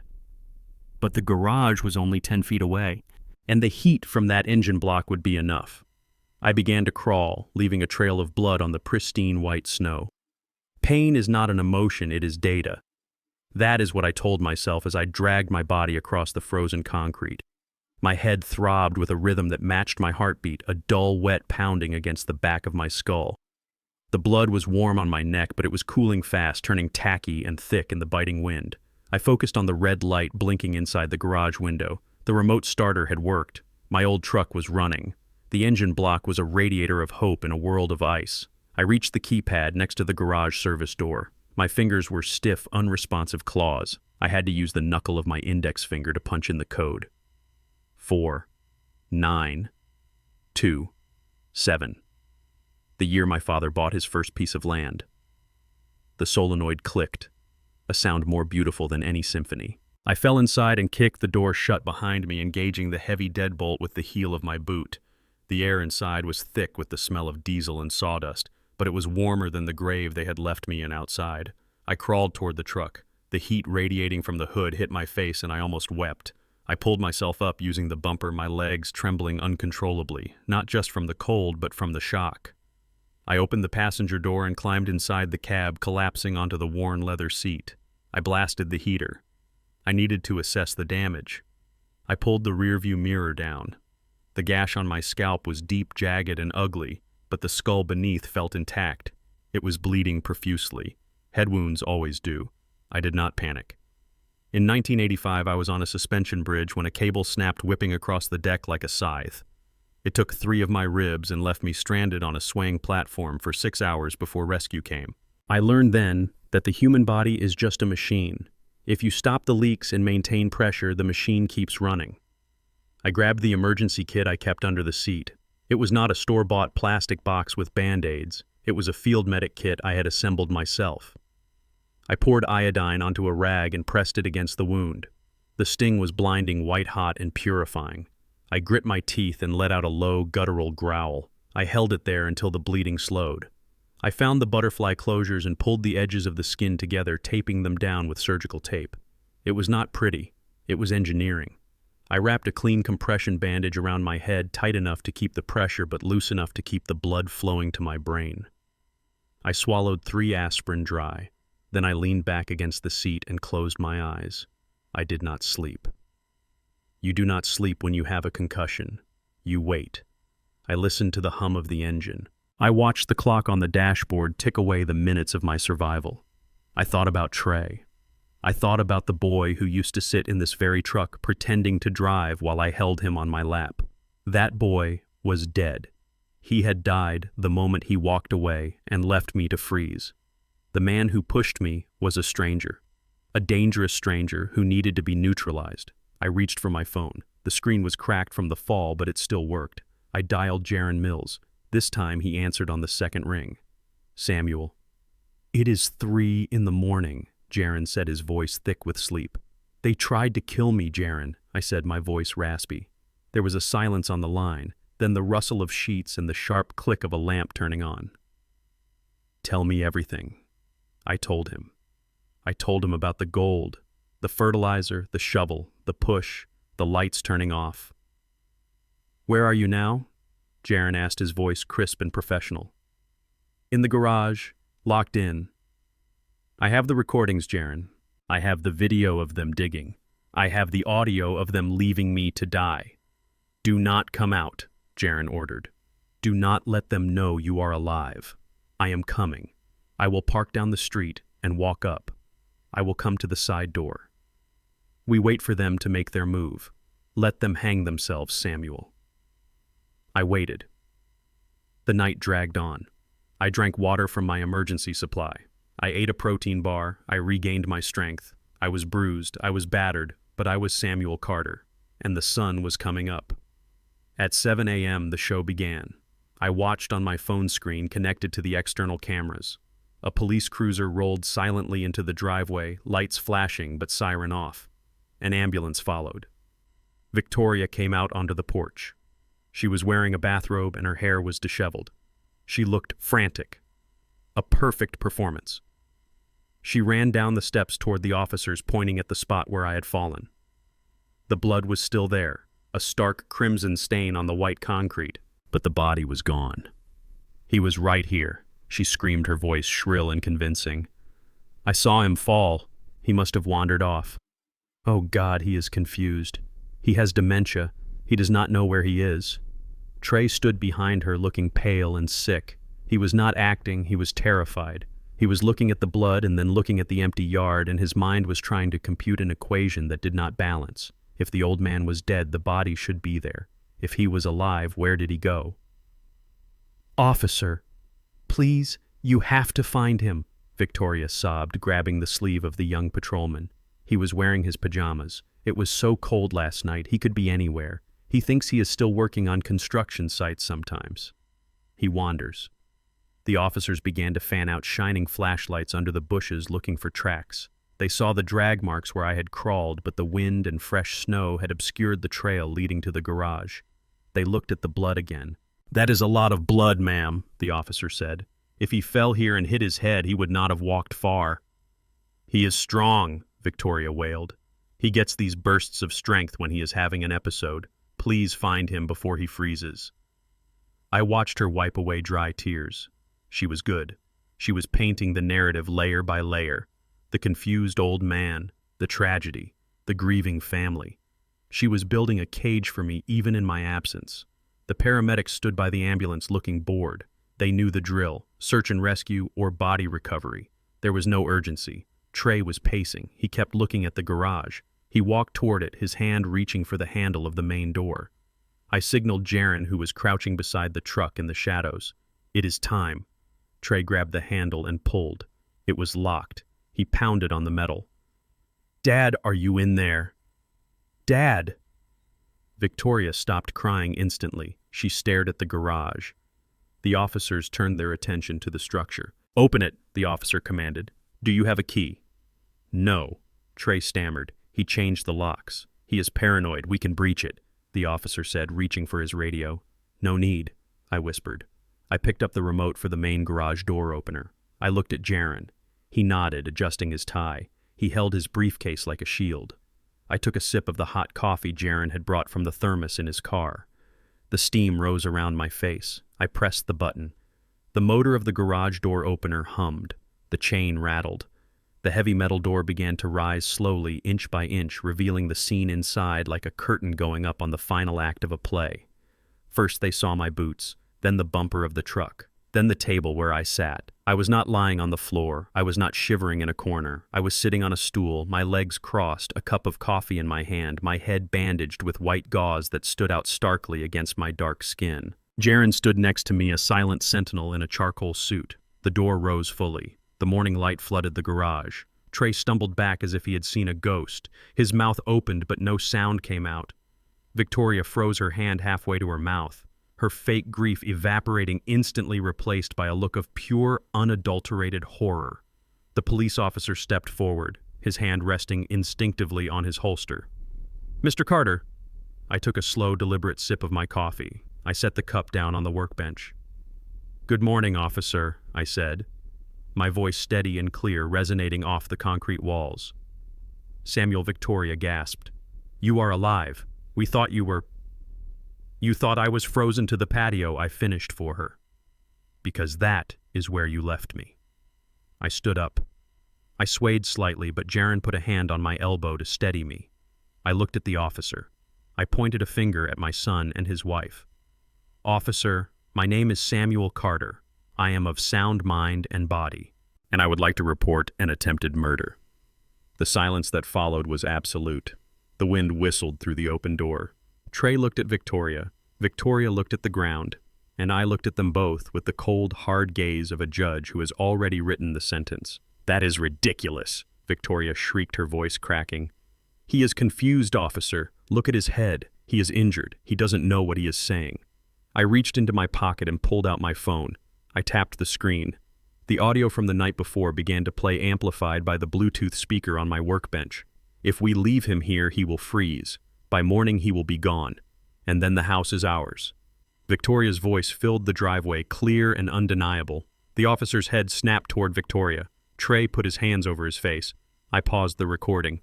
"Confusion is a terrible thing, Victoria," I said softly. "But fortunately, digital evidence has a very good memory." The courtroom smelled of floor wax and old wood. It was a smell I usually associated with justice, but today it smelled like a trap. I sat next to Jaren Mills, my hands folded on the table, trying to keep my breathing even. Across the aisle, Trey and Victoria sat with their lawyer, Mr. Sterling. Sterling was a man who wore a suit that cost more than my first car and had a smile that reminded me of a shark sensing blood in the water. Judge Holloway called the session to order. He was a stern man with a face carved from granite. He looked over his glasses at me and then at the plaintiffs.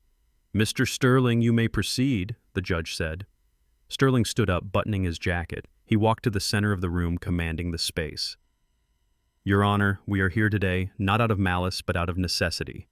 My clients, Mr. and Mrs. Carter, are deeply concerned for the safety of Samuel Carter. Over the past 6 months, Mr. Carter has exhibited a rapid cognitive decline. He has become paranoid, aggressive, and detached from reality." I watched Trey. He was staring at his hands, refusing to look at me. Victoria, however, was watching the performance with rapt attention, dabbing at dry eyes with a tissue. Sterling approached the bench. "We have submitted into evidence a medical evaluation from Dr. Aris, a respected psychiatrist who has reviewed Mr. Carter's history. The diagnosis is clear: paranoid schizophrenia with early onset dementia.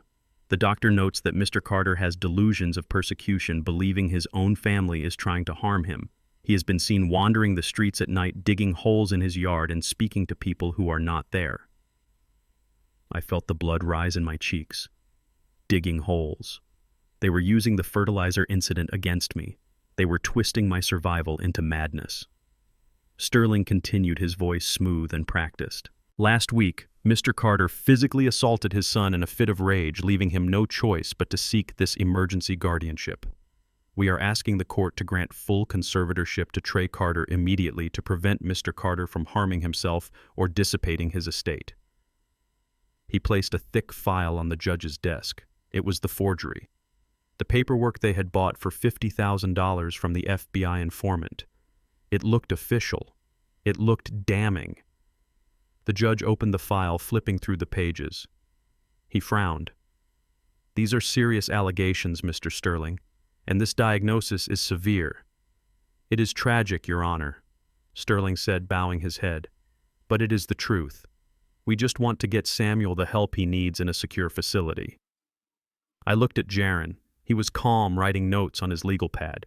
He did not look like a man who was losing. He looked like a man who was waiting for the trap to snap shut. Jaron stood up. He did not walk to the center of the room. He stayed by my side, placing a hand on my shoulder. "Your Honor," Jaron said, his voice quiet but carrying to every corner of the room. "Mr. Sterling tells a compelling story, a story of a loving son trying to save his sick father. But every story needs a motive, and we believe the motive here is not medicine, it is mathematics." Sterling scoffed. "Objection! Relevancy!" "Overruled," the judge said, leaning forward. "I want to hear this." Jaron picked up a stack of documents from our table. They were not medical records. They were bank statements, credit reports, and loan applications. "We are not here to debate my client's mental health," Jaron said, walking toward the witness stand where Trey sat. "We are here to discuss why a 32-year-old man with no job and a mountain of debt suddenly needs control over a $5 million estate." Trey's head snapped up. His eyes went wide. Jaron placed the first document on the projector. It was a credit report. The numbers were projected onto the wall, large and red and undeniable. "This is Trey Carter's current financial standing," Jaron explained. "As of this morning, he owes $120,000 to 3 different casinos in Atlantic City. He has maxed out 5 credit cards with a combined balance of $80,000. Victoria gasped audibly. She grabbed Sterling's arm, whispering frantically. Sterling looked at the screen, and his shark smile faltered. Jaron flipped to the next page. And this is Victoria Carter's spending history. In the last 6 months, she has purchased $40,000 worth of designer handbags and jewelry, all on credit. She is currently being sued by American Express for non-payment. The gallery murmured. The image of the concerned children was dissolving pixel by pixel, replaced by the image of desperate parasites. But that is not the worst of it, Jaron continued, his voice hardening. We have uncovered a loan agreement signed by Trey Carter 2 months ago. It is with a private lending entity known for high interest rates and aggressive collection tactics. A loan shark. Your Honor, the amount is $40,000, due in full next week. Jaron turned to Trey.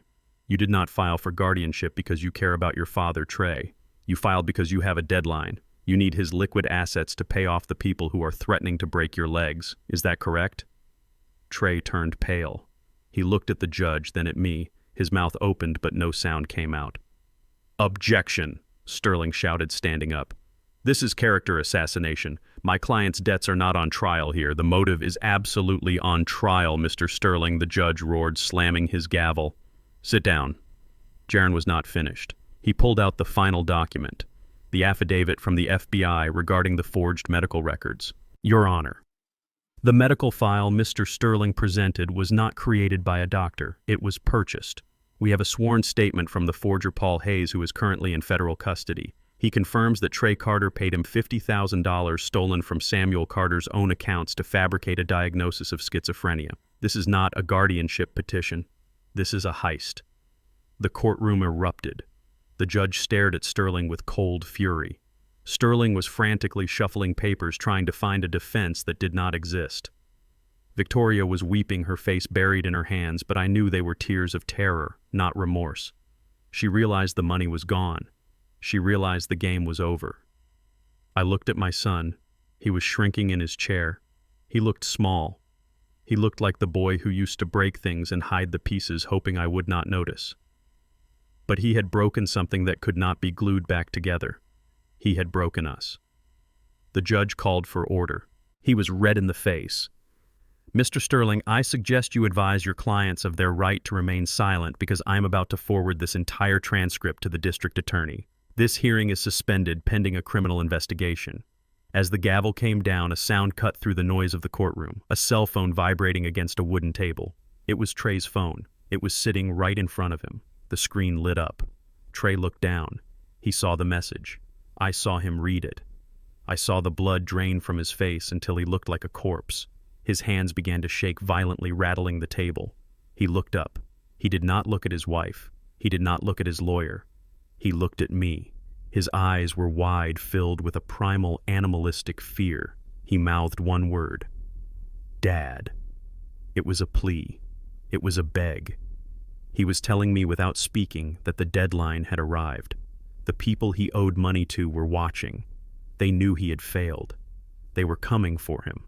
He wanted me to save him. He wanted me to pull out my checkbook and write the number that would make the monsters go away. He wanted me to be the father who fixed things. I looked at him. I remembered the cold of the basement. I remembered the sound of the shovel hitting the dirt. I remembered him leaving me to freeze on the concrete while he went inside to sleep in my warm house. I did not feel anger anymore. I did not feel hate. I felt a profound hollowness where my love used to be. I stood up. Jaron gathered his papers. Samuel Trey whispered, his voice cracking. "Please. They are outside." I looked at him one last time. I saw the man who had pushed me. I saw the stranger who wore my son's face. I buttoned my coat. I turned my back to him. I walked out of the courtroom. I did not look back. Behind me, I heard Trey begin to sob, a jagged, broken sound that echoed off the high ceiling. I walked past the bailiff. I walked past the reporters. I walked out onto the steps of the courthouse. The sun was shining. The snow was melting in the gutters. My phone buzzed in my pocket. It was a text from Jaron. "It is done. The temporary order is lifted. You have your life back." I took a deep breath of the cold air. I had my life back, but I had lost everything that gave it meaning. I walked down the steps alone. I had won the war. But looking at the empty street ahead, I wondered if anyone ever really wins a war like this. You just survive the wreckage. I hailed a cab. "Take me to the bank," I said. "I have a withdrawal to make." The first brick shattered the bay window in the living room at exactly 11:14 at night. It crashed through the double-paned glass, sending shards flying across the hardwood floor like diamond shrapnel. The sound was deafening, a sudden violent intrusion that shattered the heavy silence of the house.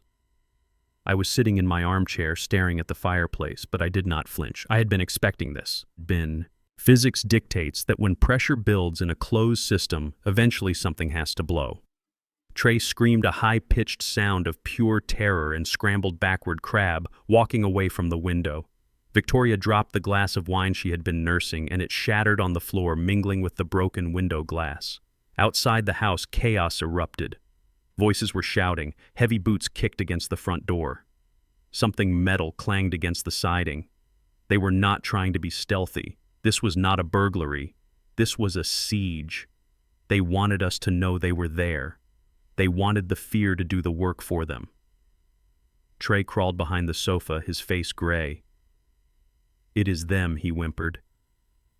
"It is the collectors. They know the court order was lifted. They know I do not have the money. Dad, you have to help me. They will kill me." Victoria turned on me, her face twisting from shock into a mask of pure venomous rage. She stood up, ignoring the glass crunching under her expensive boots. She pointed a shaking finger at me. "This is your fault," she screamed, her voice shrill and breaking. "You did this. You stood in that courtroom and humiliated us. You froze the accounts. Now look what is happening. They are going to tear this house down around our ears." Another rock smashed through the kitchen window, followed by the sound of wood splintering. The front door groaned under a heavy impact. "Sell the house!" Victoria shrieked, stepping closer to me. "Call your lawyer right now. Tell him to liquidate the assets. Give them what they want, Samuel. Why are you just sitting there? Are you insane? Give them the money." I looked at her. In the chaos, the mask she had worn for years finally disintegrated completely. There was no more fake sweetness, no more concern for her father-in-law. There was only hatred. "You selfish old man," she spat. "You are hoarding this pile of brick and wood while your son's life is on the line. But that is just like you, isn't it? You people are all the same. You cling to your little scraps of property because you think it makes you equal. You think owning this house makes you better than where you came from. But you are just a stubborn old man sitting on a gold mine, too stupid to know when to fold." The racial slur hung in the air, unspoken but deafeningly loud. "You people." She did not see a man who had worked 40 years to build a legacy. She saw a stereotype. She saw a target. She saw someone beneath her who had the audacity to say no. I stood up slowly. My knees popped. I looked at the broken window where the cold night air was rushing in. I looked at my son cowering on the floor, weeping like a child. And I looked at Victoria panting with rage, her eyes bulging. "I am not selling my house," I said, my voice low and calm, cutting through the noise outside. "And I am certainly not selling it to pay for your mistakes." Victoria lunged at me, grabbing my shirt. "You have to. You owe us. We gave you everything. We took care of you." I peeled her fingers off my shirt one by one. "You tried to kill me, Victoria. You tried to freeze me to death. That debt is canceled." A heavy thud shook the house. The front door frame cracked. They were using a battering ram or a sledgehammer. They were coming in. I turned my back on her and walked to the hallway closet. I did not run. I did not panic. I moved with the deliberate pace of a man who knows exactly where his tools are. I opened the closet door and reached up to the top shelf. I pulled down a long, heavy case wrapped in oilcloth. I carried it back into the living room and set it on the coffee table. "What are you doing?" Trey cried from behind the sofa. "Hide, Dad. Hide." I unwrapped the cloth. Inside lay my 12-gauge Mossberg pump-action shotgun. It was 20 years old, but I kept it clean. I kept it oiled. The metal gleamed in the lamplight. I reached into the box of shells I kept beside it. Red plastic cylinders filled with double-aught buckshot. Victoria stared at the gun, her mouth opening and closing. "You are crazy," she whispered. "You are going to get us all killed." I loaded the first shell. Click. The sound was mechanical and precise. I loaded the second. Click. The third. Click. I picked up the weapon. The weight of it was familiar. It felt like a lever. It felt like authority. I pumped the action. The sound, Che-Chunk, was louder than the screaming outside. It was a universal language. I walked to the broken window. I did not hide. I stood fully in the frame, silhouetted by the light of the room. I looked out into the darkness. I could see 3 men on the lawn and 2 more on the porch battering the door. They were big men wearing dark clothes, holding bats and crowbars. I raised the shotgun. I did not aim it at them. I aimed it at the sky and pulled the trigger. The boom was thunderous. A tongue of flame leaped from the barrel. The kickback slammed into my shoulder, a reassuring bruise in the making. The men on the porch froze. The battering stopped. Silence rushed back into the neighborhood, ringing in our ears. "This is private property," I shouted, my voice projecting with the force of a foreman commanding a job site. "I am Samuel Carter. I built this house, and I will defend it. The next shot is not a warning. It is a promise. Step through that door, and you will eat lead." The men on the lawn hesitated. They were hired muscle used to intimidation. They were used to scared debtors and crying wives. They were not used to a 68-year-old black engineer standing in his window with a shotgun and zero fear in his eyes. They backed away from the porch, regrouping near the street. They were discussing their options. They were realizing that the risk calculation had just changed. Victoria was sobbing, now huddled on the floor next to Trey. "You made it worse," she wailed. "They are going to burn the house down. They are going to come back with guns." I ignored her. I sat down in my armchair, the shotgun resting across my knees. I looked at the phone in my hand. I had one card left to play, a card I had saved for 30 years. I dialed a number from memory. It was a number that did not appear in phone books. It belonged to a man named Rocco. In the late 80s, Rocco was a young contractor trying to build a nightclub on the waterfront. The soil was unstable. The city inspectors wanted to shut him down. Everyone said it could not be built. I was the structural consultant. I designed a floating foundation system that saved his building and his investment.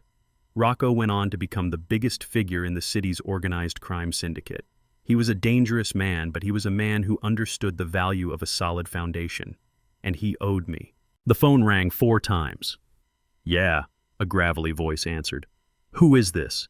"It is Samuel Carter," I said. "The engineer." There was a pause, then a shift in tone. "Mr. Carter, it has been a long time. The Concrete King. I thought you retired. I did, Rocco, but it seems some of your associates are currently standing on my lawn throwing rocks at my windows. They seem confused about who lives here." "Is that so?" Rocco asked, his voice dropping an octave. "Give me the address." I gave him the address. "They are looking for a man named Trey Carter," I said, looking at my son who was shaking so hard his teeth chattered. "He owes money, a lot of it." "And Trey is your son?" Rocco asked. "Biologically, yes," I said. "But tonight he is just a tenant who is behind on his rent." "I see," Rocco said. "And what do you want me to do, Mr. Carter? Do you want me to call them off?" I looked at the broken glass on my floor. I looked at Victoria, who had called me a hoarder and a savage. I looked at Trey, who had left me to freeze in my own backyard. I thought about mercy. Mercy is a structural weakness if applied to the wrong material. "Rocco," I said, my voice steady, "I want you to tell them that the house is off limits. The house stands. The old man stands." "But the boy." I paused. Trey looked up at me, hope flickering in his terrified eyes. He thought I was saving him. He thought Daddy was fixing it one last time. "The boy needs to learn about consequences," I said. "He took out a loan he cannot pay. He tried to steal from me to cover it. I am done covering for him. Tell your men they can have him. Do not kill him, but teach him a lesson he will never forget." Rocco chuckled a dry, dark sound. "You are a hard man, Mr. Carter. I respect that. Send him out." I hung up the phone. I looked at Trey. "Get up," I said. "Dad," Trey whispered. "What did you do? Did you pay them?" I pumped the shotgun again, ejecting the spent shell. It clattered onto the floor, smoking slightly. "I paid them," I lied. "But they want to verify the transaction. They want to talk to you. Outside." Trey stood up slowly. "Really? It is over. Go outside, Trey," I said, pointing the barrel of the gun toward the front door. "Go talk to your creditors." Trey walked toward the door, his legs wobbling. He looked back at me one last time, seeking reassurance. I gave him nothing. I sat like a stone idol, my face impassive. He opened the door and stepped out onto the porch. I heard voices. I heard a car pull up. A black SUV. The men on the lawn straightened up. A man got out of the SUV and spoke to the leader of the thugs. He pointed at the house, then he pointed at Trey. The thugs nodded. They turned away from the house. They turned toward Trey. "Hey guys," Trey said, his voice trembling. "My dad said it is settled, right?" The leader of the thugs smiled. "Yeah, kid, it is settled. The house is safe. But you are coming with us." I heard Trey scream.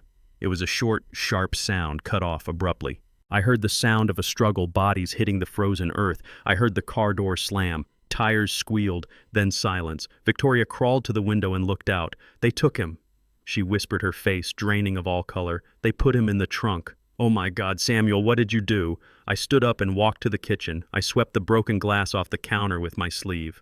I filled the kettle with water and put it on the stove. "I did what I should have done 20 years ago," I said, watching the blue flame of the gas burner. "I let him face the world without a safety net." "You are a monster," Victoria hissed, backing away from me. "You let them take him. They are going to hurt him." "He is resilient," I said, taking a tea bag from the jar. "Or he is not. We will find out." I poured the hot water into my mug. The steam rose curling in the cold air that was still blowing in from the broken living room window. I walked back to my armchair and sat down, the shotgun resting easily against my shoulder. I took a sip of tea. It was hot and bitter. "You should probably pack a bag, Victoria," I said, not looking at her. "When the sun comes up, you are leaving. And unlike Trey, I am not paying for your ride." I sat there in the broken ruin of my living room, drinking my tea, waiting for the dawn. I was the king of a shattered castle, but it was my castle. And for the first time in a long time, the foundation felt solid. Trey returned to the house 3 days later, but he did not walk through the front door. He was carried in on a stretcher by 2 men who dumped him on the living room rug like a roll of discard carpet. He was broken in ways that went beyond bone and sinew. His right leg was in a cast, his face was a map of purple and yellow bruising, and his spirit had been surgically removed. He spent his days lying in the guest bedroom, staring at the ceiling, refusing to speak, refusing to eat, just existing as a hollow shell of the arrogant boy who had tried to bury me. Victoria changed after that. The rage that had fueled her screaming matches evaporated, leaving behind a terrifying calm. She realized that brute force was a primitive tool, and she was done being primitive. She became the dutiful nurse. She tended to Trey's wounds with a mechanical efficiency, but her eyes were always on me. She watched me from the kitchen. She watched me from the hallway. It was the gaze of a predator, assessing a problem that required a permanent solution. On Friday afternoon, the house filled with the aroma of roasting chicken and savory herbs. It was a domestic smell, a scent of comfort and family that felt completely alien in this war zone. Victoria walked into the living room where I was reading a book on structural dynamics. She wiped her hands on her apron and offered me a smile that was almost convincing. "Samuel," she said softly, "I want to apologize. For everything. The stress, the money, the things I said. I was scared. I lashed out. But seeing Trey like this, it changed me. I want us to start over." I looked at her over the rim of my reading glasses. I did not believe a word of it, but I nodded.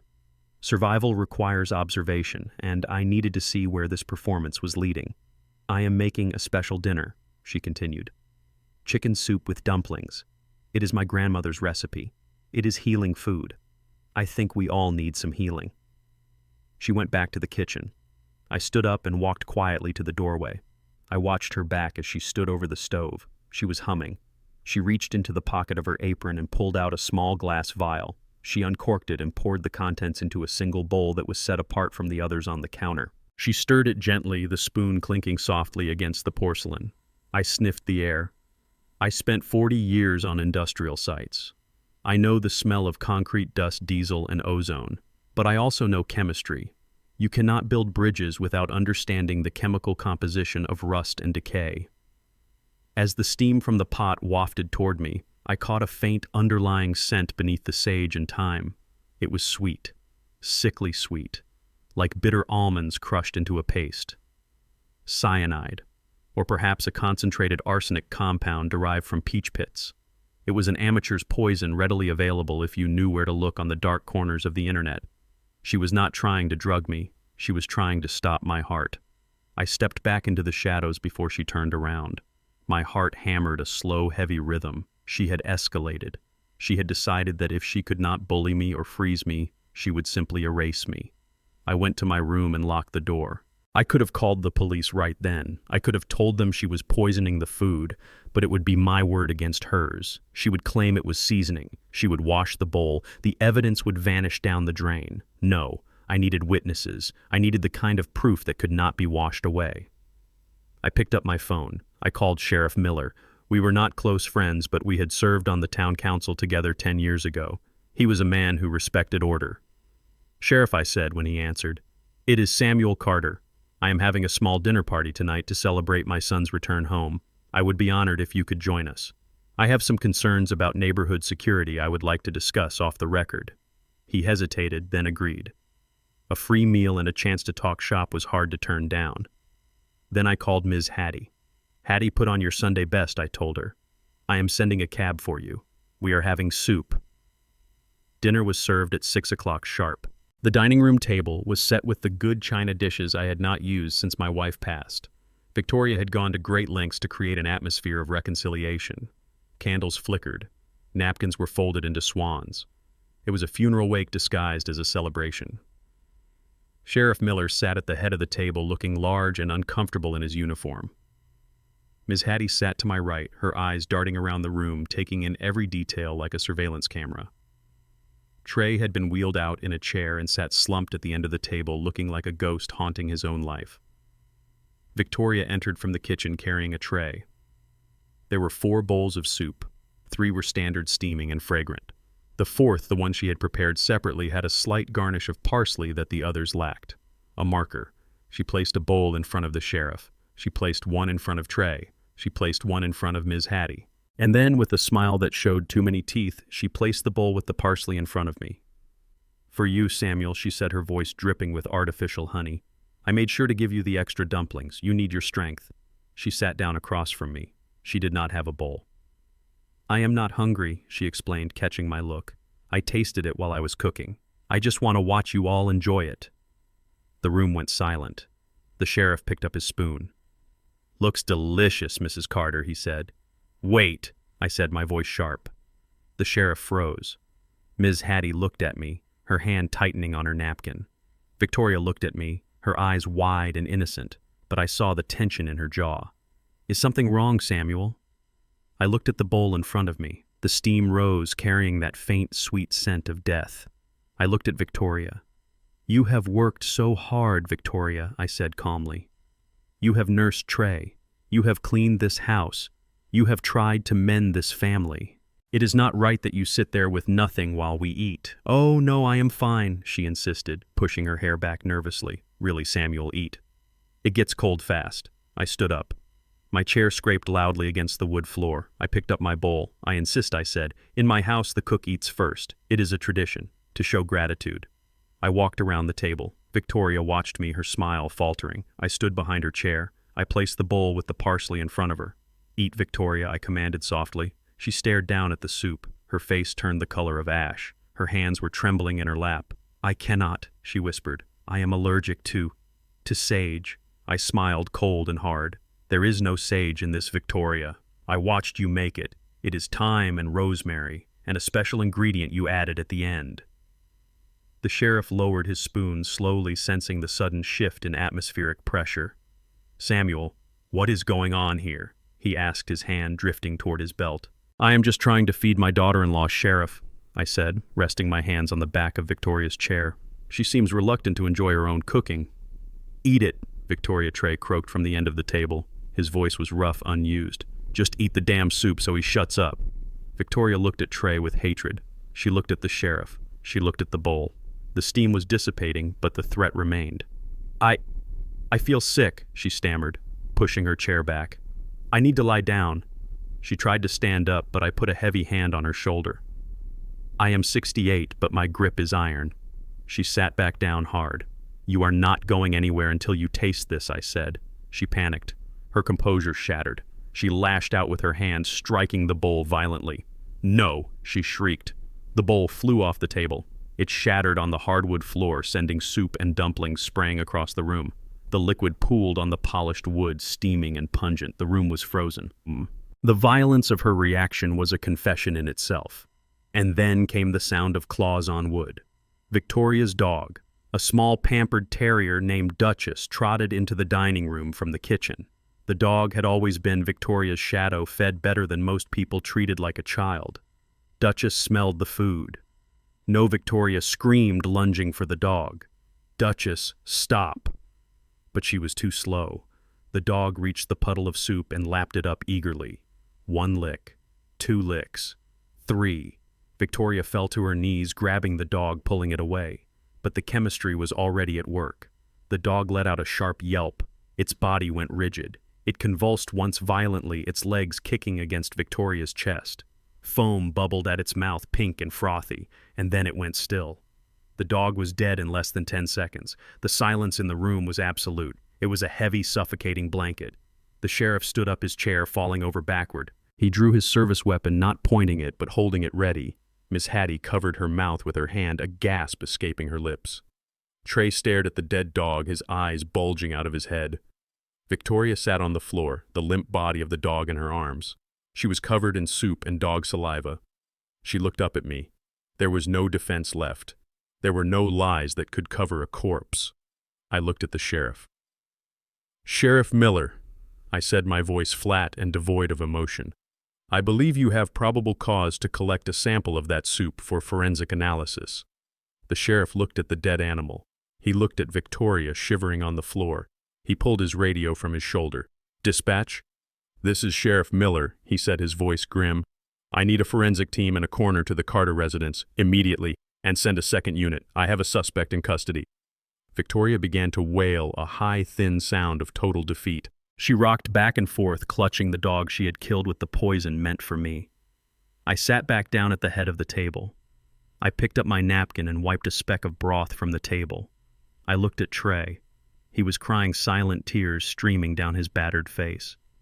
He knew. He knew that if I had eaten that soup, he would have inherited everything. And he had said nothing. I looked at Ms. Hattie. She nodded at me, a slow, solemn acknowledgement of the horror we had just witnessed. "The dinner is over," I said. The sound of handcuffs ratcheting shut is distinct. It is mechanical, cold, and final. It sounds like a lock snapping into place on a steel door.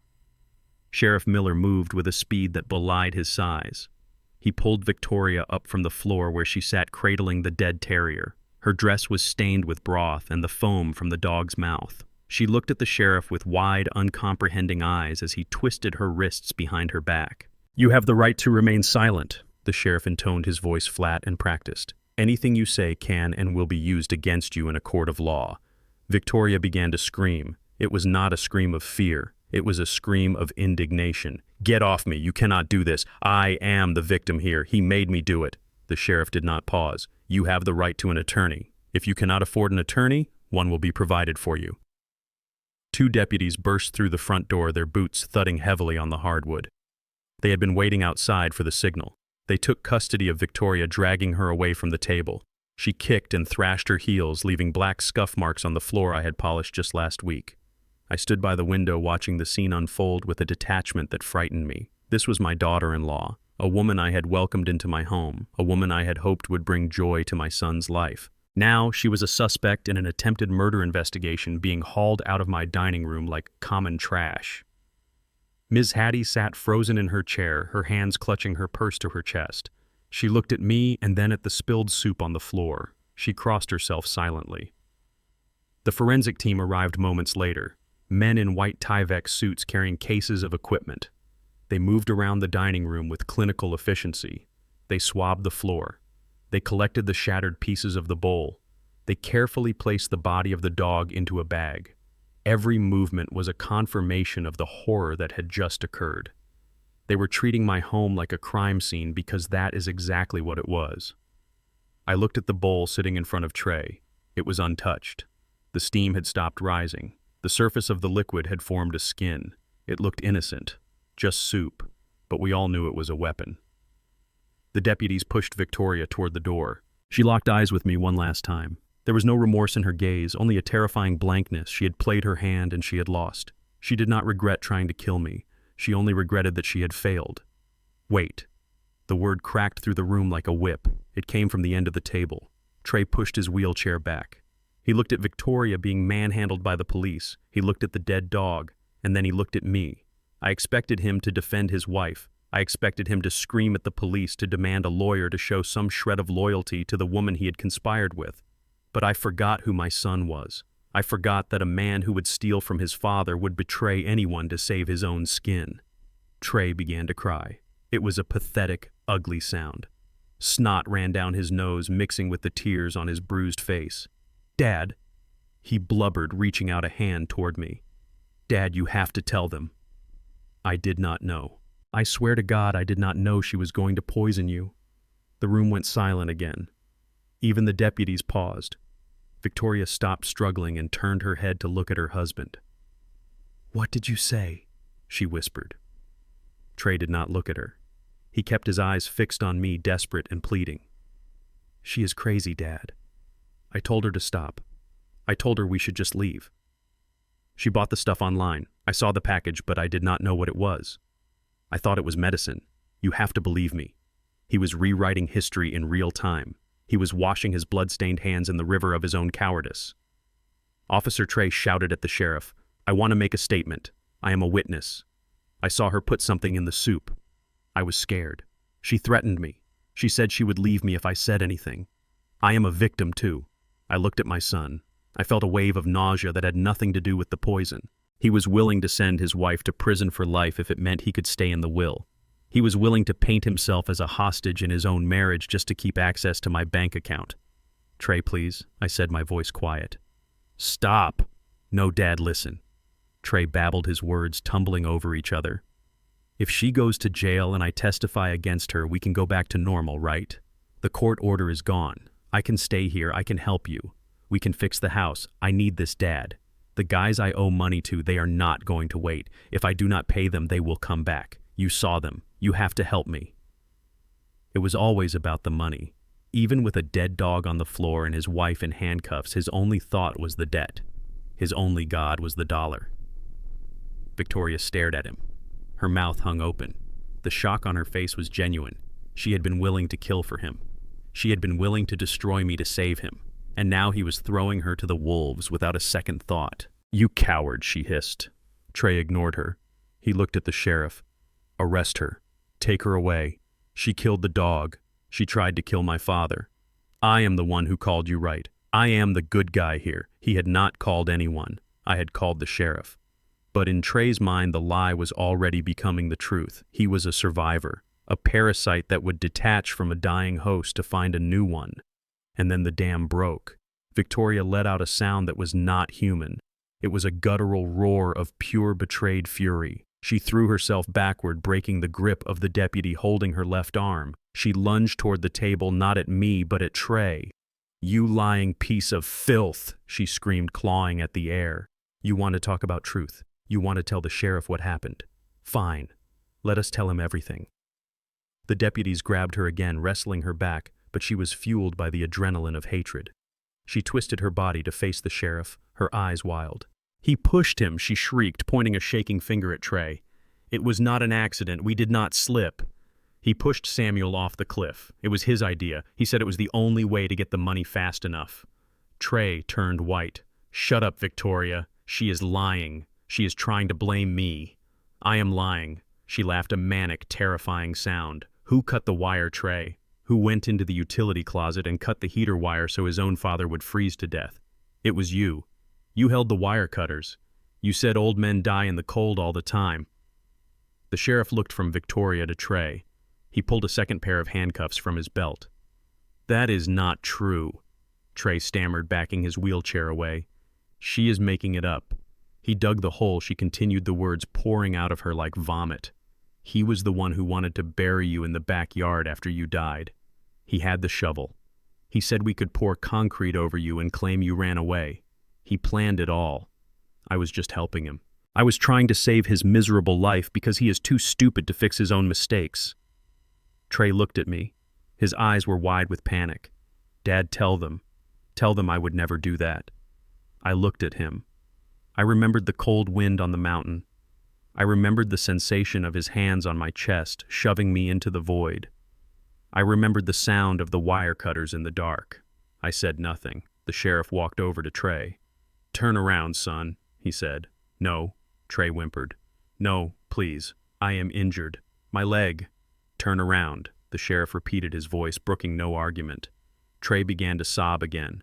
Not the manipulative crying he had used before, but the terrified weeping of a child who realizes the dark has finally come for him. He fumbled with the wheels of his chair, turning slowly. The sheriff clicked the cuffs onto Trey's wrists. "You are both under arrest for conspiracy to commit murder, attempted murder, and animal cruelty," the sheriff announced. Victoria looked at Trey with a satisfaction that was terrifying to behold. "If I am going down, you are coming with me," she spat. "You are never going to spend a dime of that inheritance. You are going to rot in a cell right next to me." Trey wailed. It was a sound of total despair. "Dad, please, do something. Call a lawyer. Pay them off. Do not let them take me." I stood there silent as a statue. I watched as the deputies hauled them both out. They were still screaming at each other, hurling accusations and insults, their voices fading as they were dragged down the hallway and out into the night. The front door slammed shut. The silence that returned to the house was heavy and thick. The forensic team continued their work, moving quietly, now respectful of the gravity of what had just happened. Ms. Hattie stood up slowly. Her legs were shaking. "Samuel," she said, her voice trembling, "I have seen many things in my life, but I have never seen evil eat itself like that." I walked over to her and took her hand. "It is over, Hattie," I said.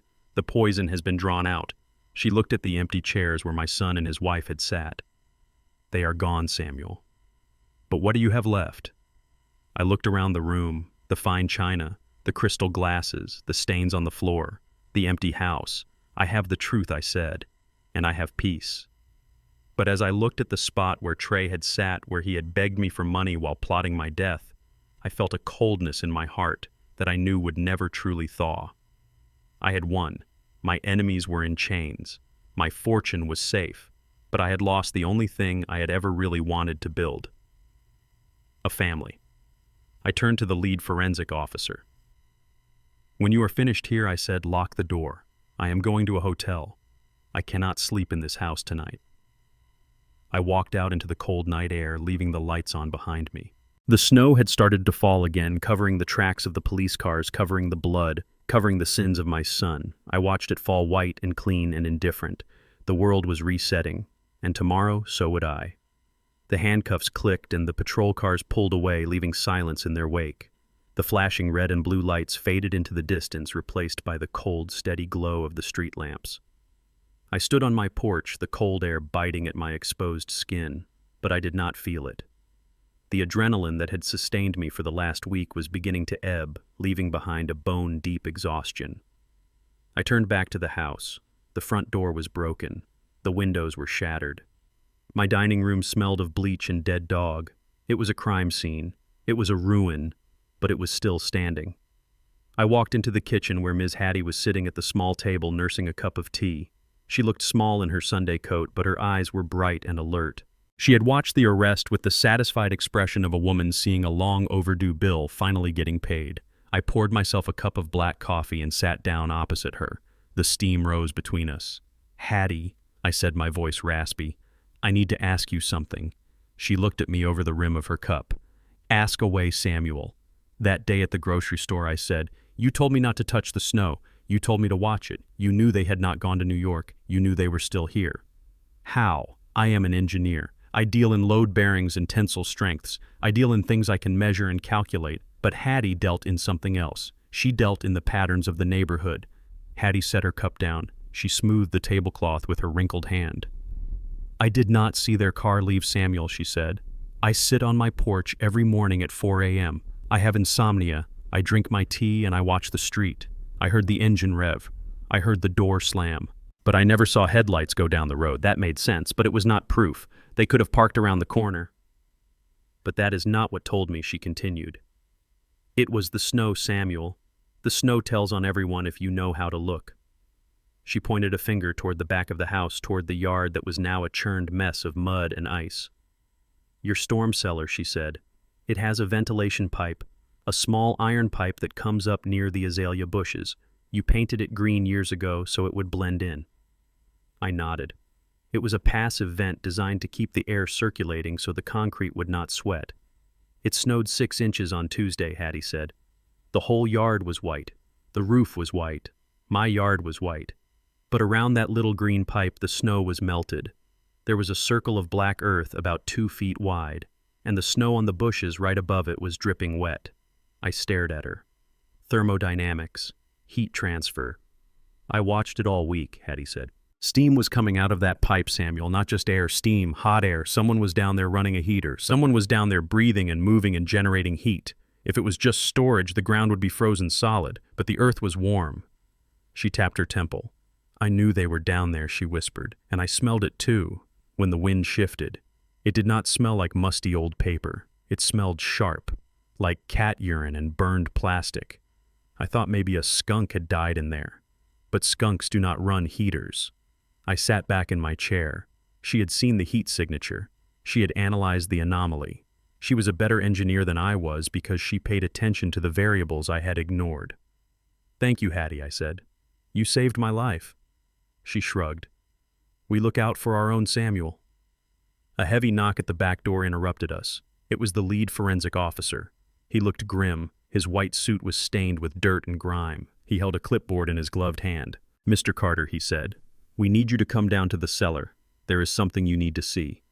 I stood up. My knees popped. I looked at Hattie. She nodded, urging me to go. I walked out into the cold night and followed the officer to the storm cellar doors. They were open, propped up by evidence markers. Bright portable work lights illuminated the stairs leading down into the darkness. I descended. The air got warmer with every step. The smell Hattie had described hit me.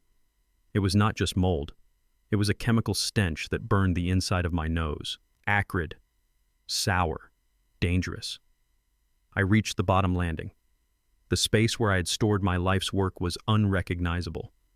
My boxes of blueprints had been shoved into a corner, many of them ruined by moisture. In the center of the room where my old drafting table used to be, there was a setup that turned my stomach. Glass beakers, Bunsen burners connected to portable propane tanks, jugs of chemicals with warning labels peeled off, boxes of pseudoephedrine, tubing running along the ceiling taped to the ventilation pipe Hattie had seen. It was not a storage room. It was a laboratory. The officer pointed to the table. "We found this hidden behind the stacks of your old tax returns. This is a fully functional methamphetamine production lab, small scale but high yield." I stared at the glass and the tubes. The realization hit me with the force of a physical blow. It staggered me. This was why. This was why they needed the house so desperately. This was why they could not wait for me to die naturally. This was why they needed me gone immediately. It was not just about selling the property for the equity. It was about the location. My house sits on a large lot isolated from the neighbors by the trees and the ravine. It has a deep storm cellar with independent access. It was the perfect factory. Trey did not just owe money to gamblers. He owed money to drug distributors. He had likely promised them a safe place to cook in exchange for clearing his debt. He had turned my home, my sanctuary, into a criminal enterprise. If you had gone to that nursing home, the officer said, his voice echoing in the concrete box, they would have ramped up production. They would have been cooking 24 hours a day right under your floorboards, and when the toxic fumes eventually saturated the house, it would have been condemned. You would have lost everything anyway. I walked over to the table. I saw a notebook lying open next to a scale. I recognized the handwriting. It was Trey's. He had been logging batches. He had been calculating profits. He had been using the math I taught him to poison people. I reached out and touched a beaker. It was cold now, but the residue inside was a damning brown sludge.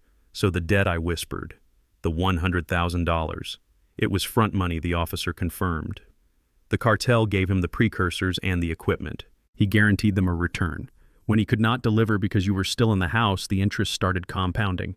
That is why they came to break your windows. They wanted their product or their money. I felt a wave of nausea.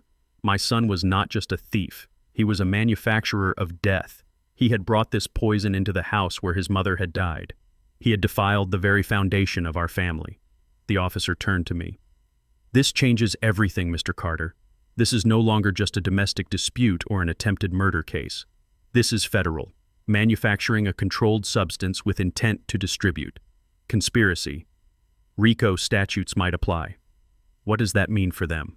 I asked, staring at the notebook. "It means the state charges are the least of their worries," the officer said. "The feds are going to pick this up. Given the quantity of precursors we found and the intent to distribute Trey and Victoria are looking at a mandatory minimum of 20 years in federal prison. No parole. 20 years. I closed my eyes. I saw Trey as a boy running through the yard chasing fireflies.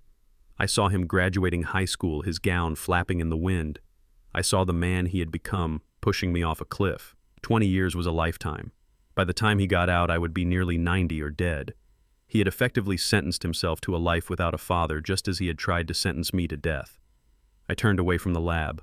I could not look at it anymore. I walked back up the stairs, my boots heavy on the concrete. I emerged into the night air and took a deep lungful of the cold, clean wind, trying to scrub the smell of the lab from my senses. Ms. Hattie was waiting on the porch. She stood up as I approached. "What is it, Samuel?" she asked. I looked at her. I looked at my house. It was broken. It was violated.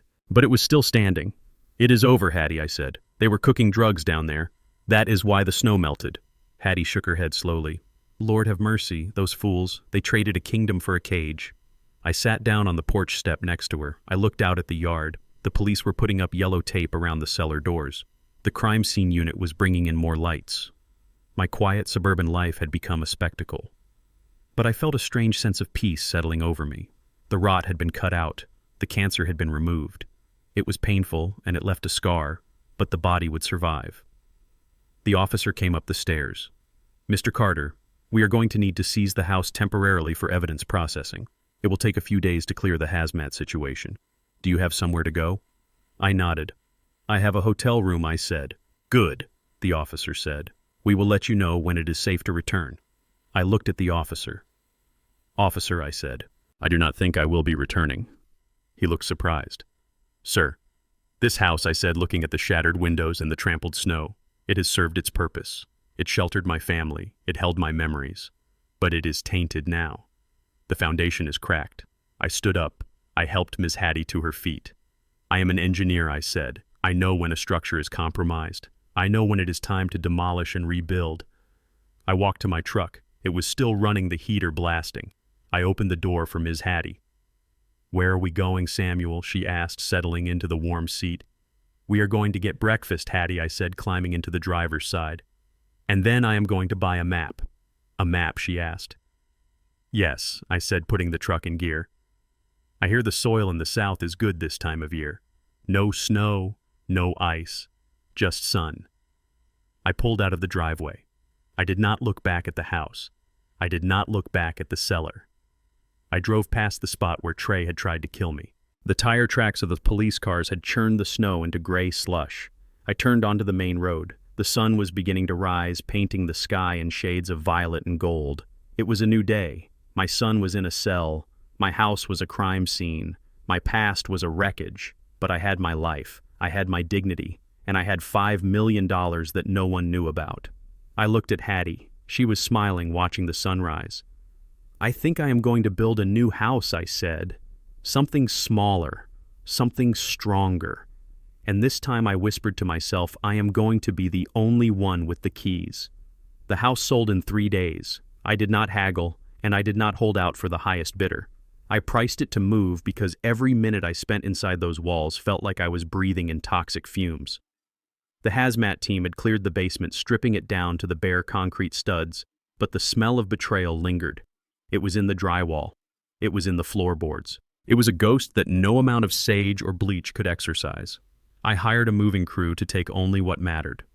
My late wife's piano, her collection of porcelain birds, my tools. The rest I left. The furniture Victoria had despised. The table where Trey had demanded my life savings. The bed where I had slept while they plotted my murder.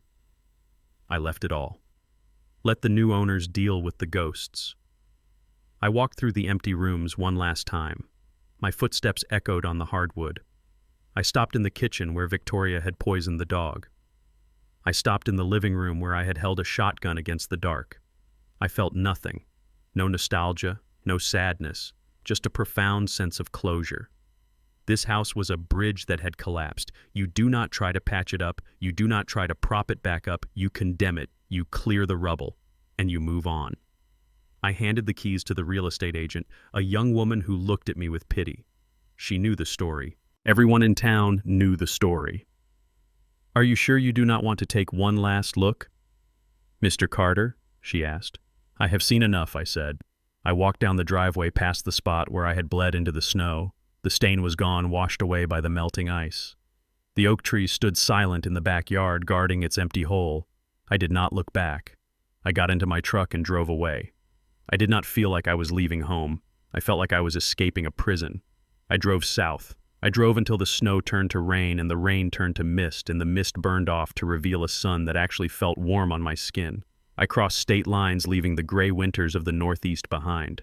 I had $5 million in an account that Trey had never touched, and I intended to spend it on the one thing he had tried to steal from me, a future. I found a property in Georgia outside of Savannah. It was not a mansion. It was a farmhouse built in 1920. It sat on 50 acres of green rolling pasture with a creek running through the back. The soil was rich and dark. The air smelled of pine and earth, not chemicals and deceit. It needed work. The roof sagged. The porch needed leveling. Perfect. I am an engineer, I fix things. But a house is just wood and stone. A home needs a heartbeat. I had asked Ms. Hattie to come with me before I left. She had hesitated at first. She had lived in that neighborhood for 40 years. She had her routines, her porch, her pigeons. "Hattie," I had said, holding her hands, "you saved my life. I cannot leave you there alone, not with winter coming again. Come with me. Be my eyes. Be my friend. I need someone who knows the truth." She had looked at me, her old eyes watering. Then she smiled. "I always did hate shoveling snow, Samuel." We moved in on a Tuesday. I gave her the master suite on the ground floor so she would not have to climb stairs. I took the room upstairs with the view of the orchard. We settled into a rhythm. I worked on the house, reinforcing the beams, leveling the foundation, pouring new concrete. Hattie planted a garden. Tomatoes, peppers, roses. She sat on the porch in the evenings, drinking sweet tea and watching the fireflies. We did not talk much about Trey or Victoria. Their names were spoken rarely, like the names of a disease we had survived. We talked about the weather. We talked about the soil. We talked about the structural integrity of the barn. We lived a simple, quiet life, the kind of life Victoria had mocked. But here in the sun, with the smell of jasmine in the air, it felt like the richest life imaginable. 6 months later, the letter arrived. It was in a standard white envelope with the stamp of the federal penitentiary in the corner. I knew the handwriting. It was cramped and spiky, Trey's hand. I stood by the mailbox at the end of the long gravel driveway. The sun was beating down hot and heavy. Cicadas buzzed in the trees. I held the letter in my hand. It felt light, insignificant. I walked back to the house. Hattie was on the porch, shelling peas into a metal bowl. She saw the letter. She stopped working. "Is it him?" she asked. I nodded. "Are you going to read it?" I looked at the envelope. I thought about the boy I had raised. I thought about the man who had pushed me off a cliff. I wondered what he had to say. Was it an apology? Was it a plea for money for the commissary? Was it another lie designed to manipulate a father's heart? It did not matter. The words inside that envelope were from a ghost. They were echoes from a past I had buried under 50 tons of concrete. There was nothing he could say that would change the fact that he was in a cage of his own making, and I was free. I walked to the fire pit I had built near the creek. I had been burning brush earlier, and the coals were still hot. I did not open the letter. I did not need to know his excuses. I did not need to know his pain. I had carried his pain for 32 years. I was done carrying it. I tossed the envelope onto the coals. The paper curled. It turned brown, then black. A small flame licked at the corner. The blue ink of the address stamp vanished. The paper caught fire, burning bright and orange against the gray ash. I watched it burn until it was nothing but a fragile flake of carbon that disintegrated in the updraft. I felt a weight lift off my chest. The final tether was cut. I walked back to the porch and sat down next to Hattie. She pushed the bowl of peas toward me. "Help me with these," she said. I started shelling. The pods popped with a crisp, satisfying sound. "What did it say?" she asked softly, not looking at me. "I do not know," I said. "It was written in a language I do not speak anymore." Hattie smiled. She reached over and patted my hand. "Good," she said. I looked out over the fields. The grass was a vibrant emerald green waving in the gentle breeze. The sky was a perfect, endless blue. There was not a cloud in sight. I took a deep breath, filling my lungs with the warm, sweet air. "The winter has passed, Hattie," I said, "and snow never falls here anymore." We sat there in the silence, shelling peas while the sun went down on a kingdom that was finally, truly mine. Here is the lesson learned and the call to action to conclude the story. Lesson learned. Samuel Carter's journey stands as a powerful testament that wisdom and dignity are formidable weapons against greed. His story teaches us that unconditional love should never be confused with unconditional tolerance for abuse. True family is built on a foundation of mutual respect and loyalty, not merely shared DNA. When the people we trust turn into predators, the bravest thing we can do is cut the ties that bind us to their toxicity. No matter your age, you have the right to defend your life, your legacy, and your peace. Sometimes the only way to build a future is to let the past burn. Call to action. If you believe justice was served today, please like this video and subscribe to our channel for more stories of resilience and truth.